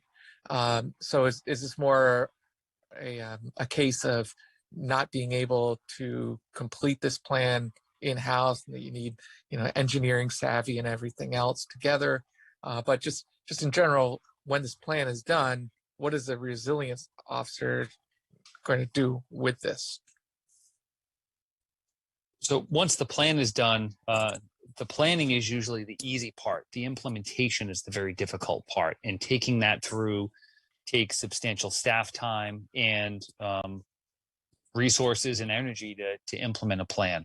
So doing the plan will take more than just the one particular position or one person. Yes, you are quite correct that we'll need people from a number of different fields and specialties to assist in that consulting project. And that's why we'd be looking to put that out to bid, to hire a firm that would have a varied amount of expertise to assist in the project. Thank you. Thank you. Seeing no further hands raised, we do have a motion on the floor for CIP 8B in the amount of $85,000. 8D, excuse me. Motion made by Representative Gauthier and seconded by Representative Jacome. All in favor, please say aye. Aye. Aye. Aye. Aye. Any opposed? No. Any abstentions? Fortner, Washington, So I believe we have 32 in favor, 1 opposed, and 2 abstentions, and that motion passes. Is that That's correct? correct. Yes, that's correct. Excellent. There was Frickman that abstained and Fortner and Washington. No, I said no. I'm sorry. And Frickman voted no. That's what I meant. No from Frickman and 2 abstentions, Fortner and Washington. Thank you. Take it away, Chair Gauthier. Thank you, Madam Moderator. So our next item is CIP 8F, the Downtown Mystic Parking Plan. A motion was made by Representative Jason Rusk in the amount of $15,000, seconded by Representative Baker. This account did have a discrepancy between the manager's original number and the council adopted number. The council adopted the $15,000 breaking out the planning and engineering amount from the construction amount. For discussion, Manager Burt and Mr. Reiner both said that they would support the council recommended number of $15,000. Gauthier asked what, if anything, Stonington committed to the project and if there was an MOU in place. Mr. Reiner responded that Stonington has committed half of the cost to the project, and although there's no MOU, they did sign a contract with a consultant committing to half of the cost. This number was voted in favorably unanimously by the committee, so I'd like to move to the R.T.M. An amount of $15,000 for CIP 8F. Jones, second. So we have CIP 8F, downtown Mystic Parking, and that is in the amount of $15,000. Motion made by Representative Gauthier and seconded by Representative Jones. Is there any discussion on this item?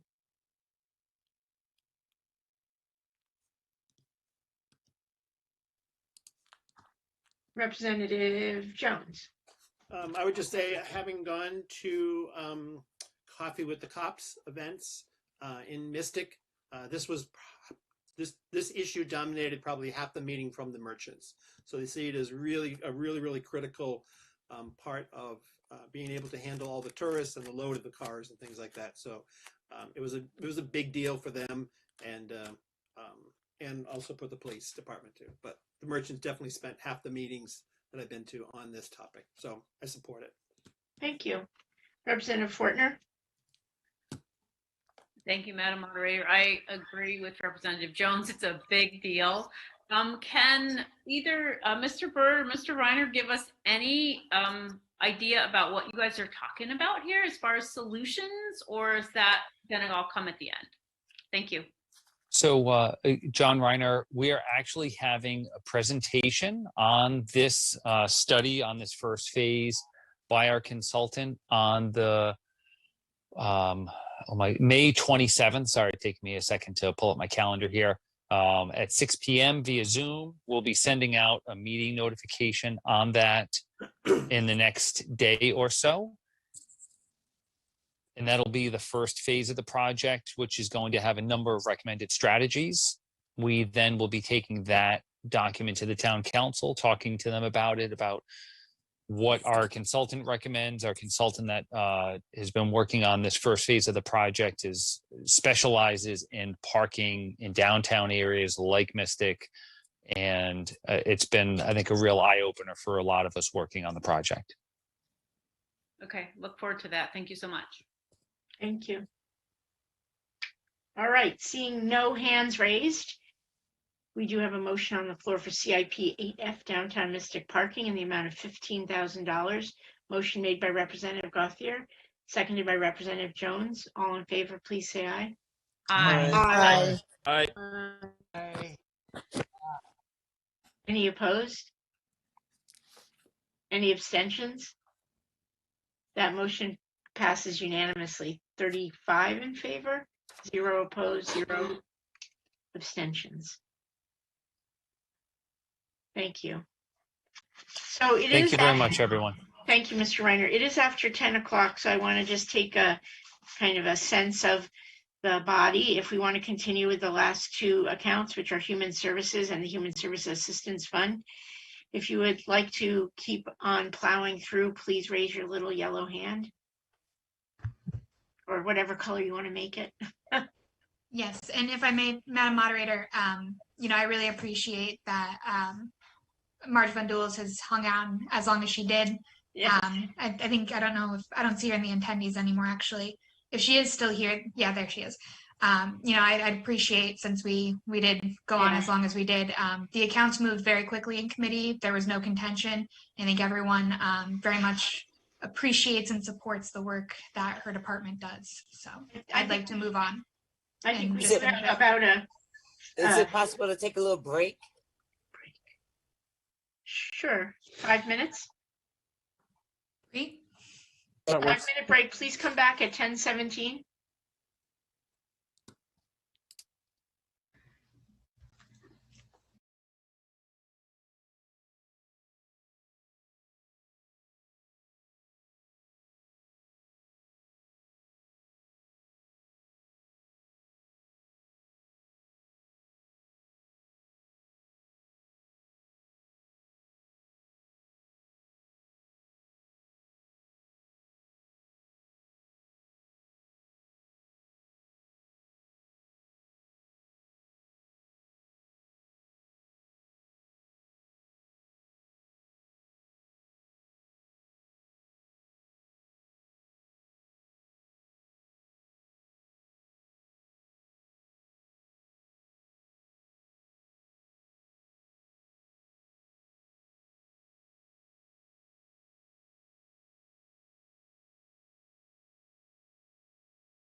Adams? She left. Okay. Bailey, Here. Baker, Here. Burrell, Casper, Here. Kasari, Here. Chase, Here. Cop, Here. Rocket Hubbard, Dean Shinbrat, I'm here. Fitzgerald. Fitzgerald. Okay. Flax, Here. Fortner, Here. Brickman, Here. David and Lauren Gothier, Here. Here. Gustafson. Gustafson. Okay, Hainline, Here. Hanscom, Here. Jacome, Here. Jones, Here. Merritt, Perry, Here. Kristen and Sean Powers, Here. Here. Patino, Here. Richards, Here. Starkley, Here. Stevenson, Thomas, Here. Sorry, Washington- struggling with buttons. I am here. Okay. Okay, Stevenson, thank you. That's 23, 24. Washington, Here. Watson, Wells, Here. Whitehouse, Here. Whitney, Here. and Evan, 29. Here. Now, is Merritt here? Fitzgerald is here. Okay, Adams is here. Adams is here. Good, good, good. That's 31. Get Who him? is Burrell's here? I got you, Burrell. No, Wells. Wells, 35. Okay, 30, 31. Hang on here. 32. I'm just trying to get everybody because I don't want to miss anybody. 31.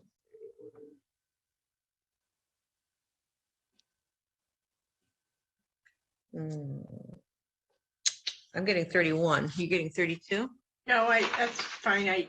I thought it was, you had 30 and then there 3 other people came on, but, or something. Well, like that. is 29. Gustafson here? That's fine, 31. Okay. So the next item on our agenda is 1051 Human Services, and you'll find that on page 140.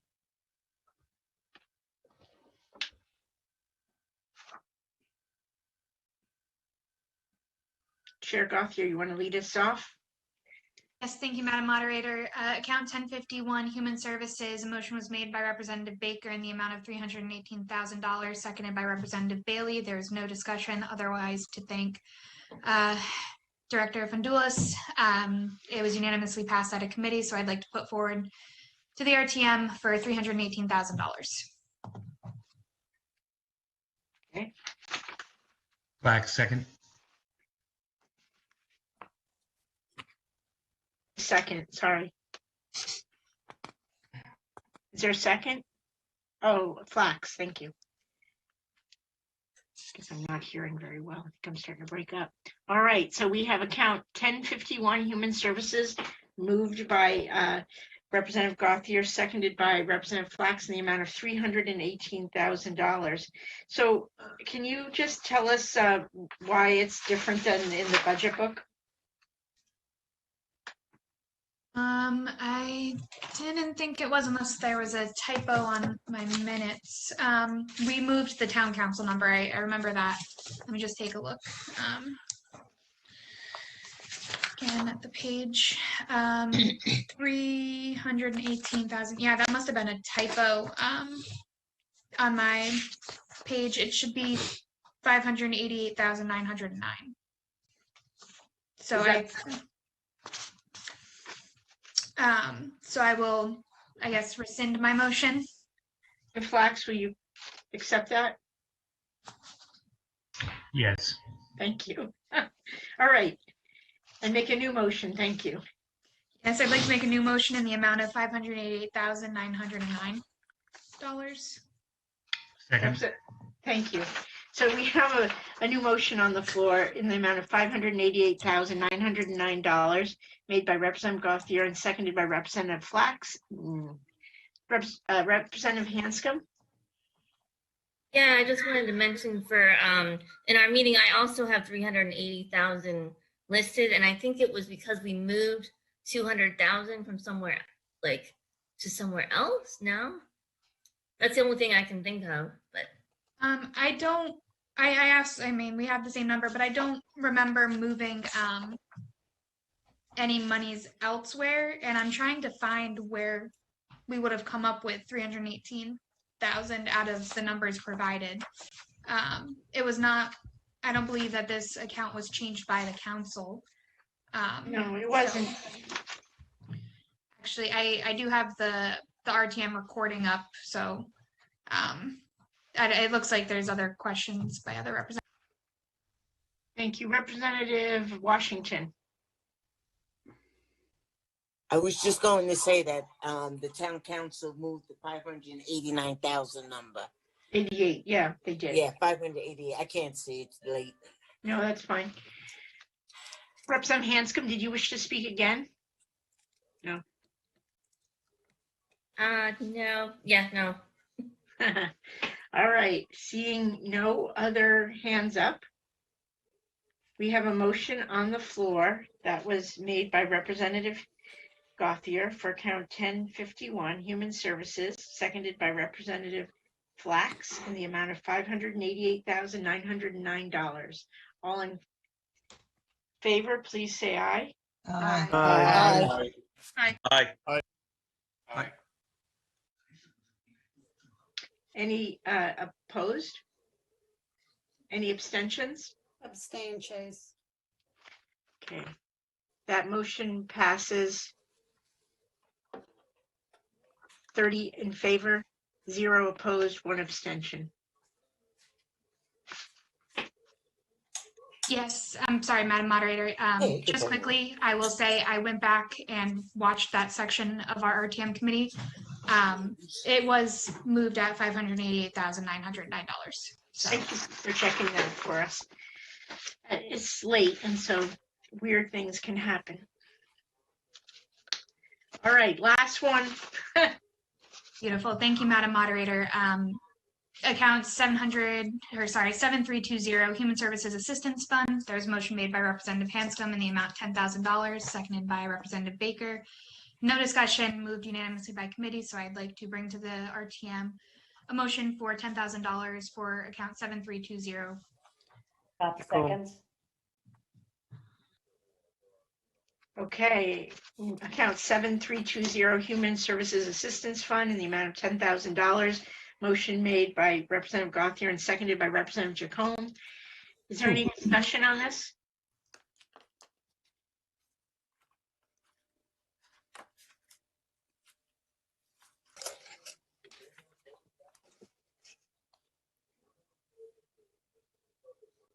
Representative Washington, did you want to speak? No. All right, seeing no hands raised, we do have a motion on the floor. Account 107320, Human Services Assistance Fund in the amount of $10,000. Motion made by Representative Gauthier, seconded by Representative. I have it as Jacome, but I see that the town clerk has it as Representative Kopp. So, Representative Jacome, did you second that? And maybe I misheard it. It was at the same time, but whichever. Can we go with Jacome then, because that's the one I recognize first? Sure, absolutely. Thanks. All in favor, please say aye. Aye. Aye. Aye. Aye. Aye. Any opposed?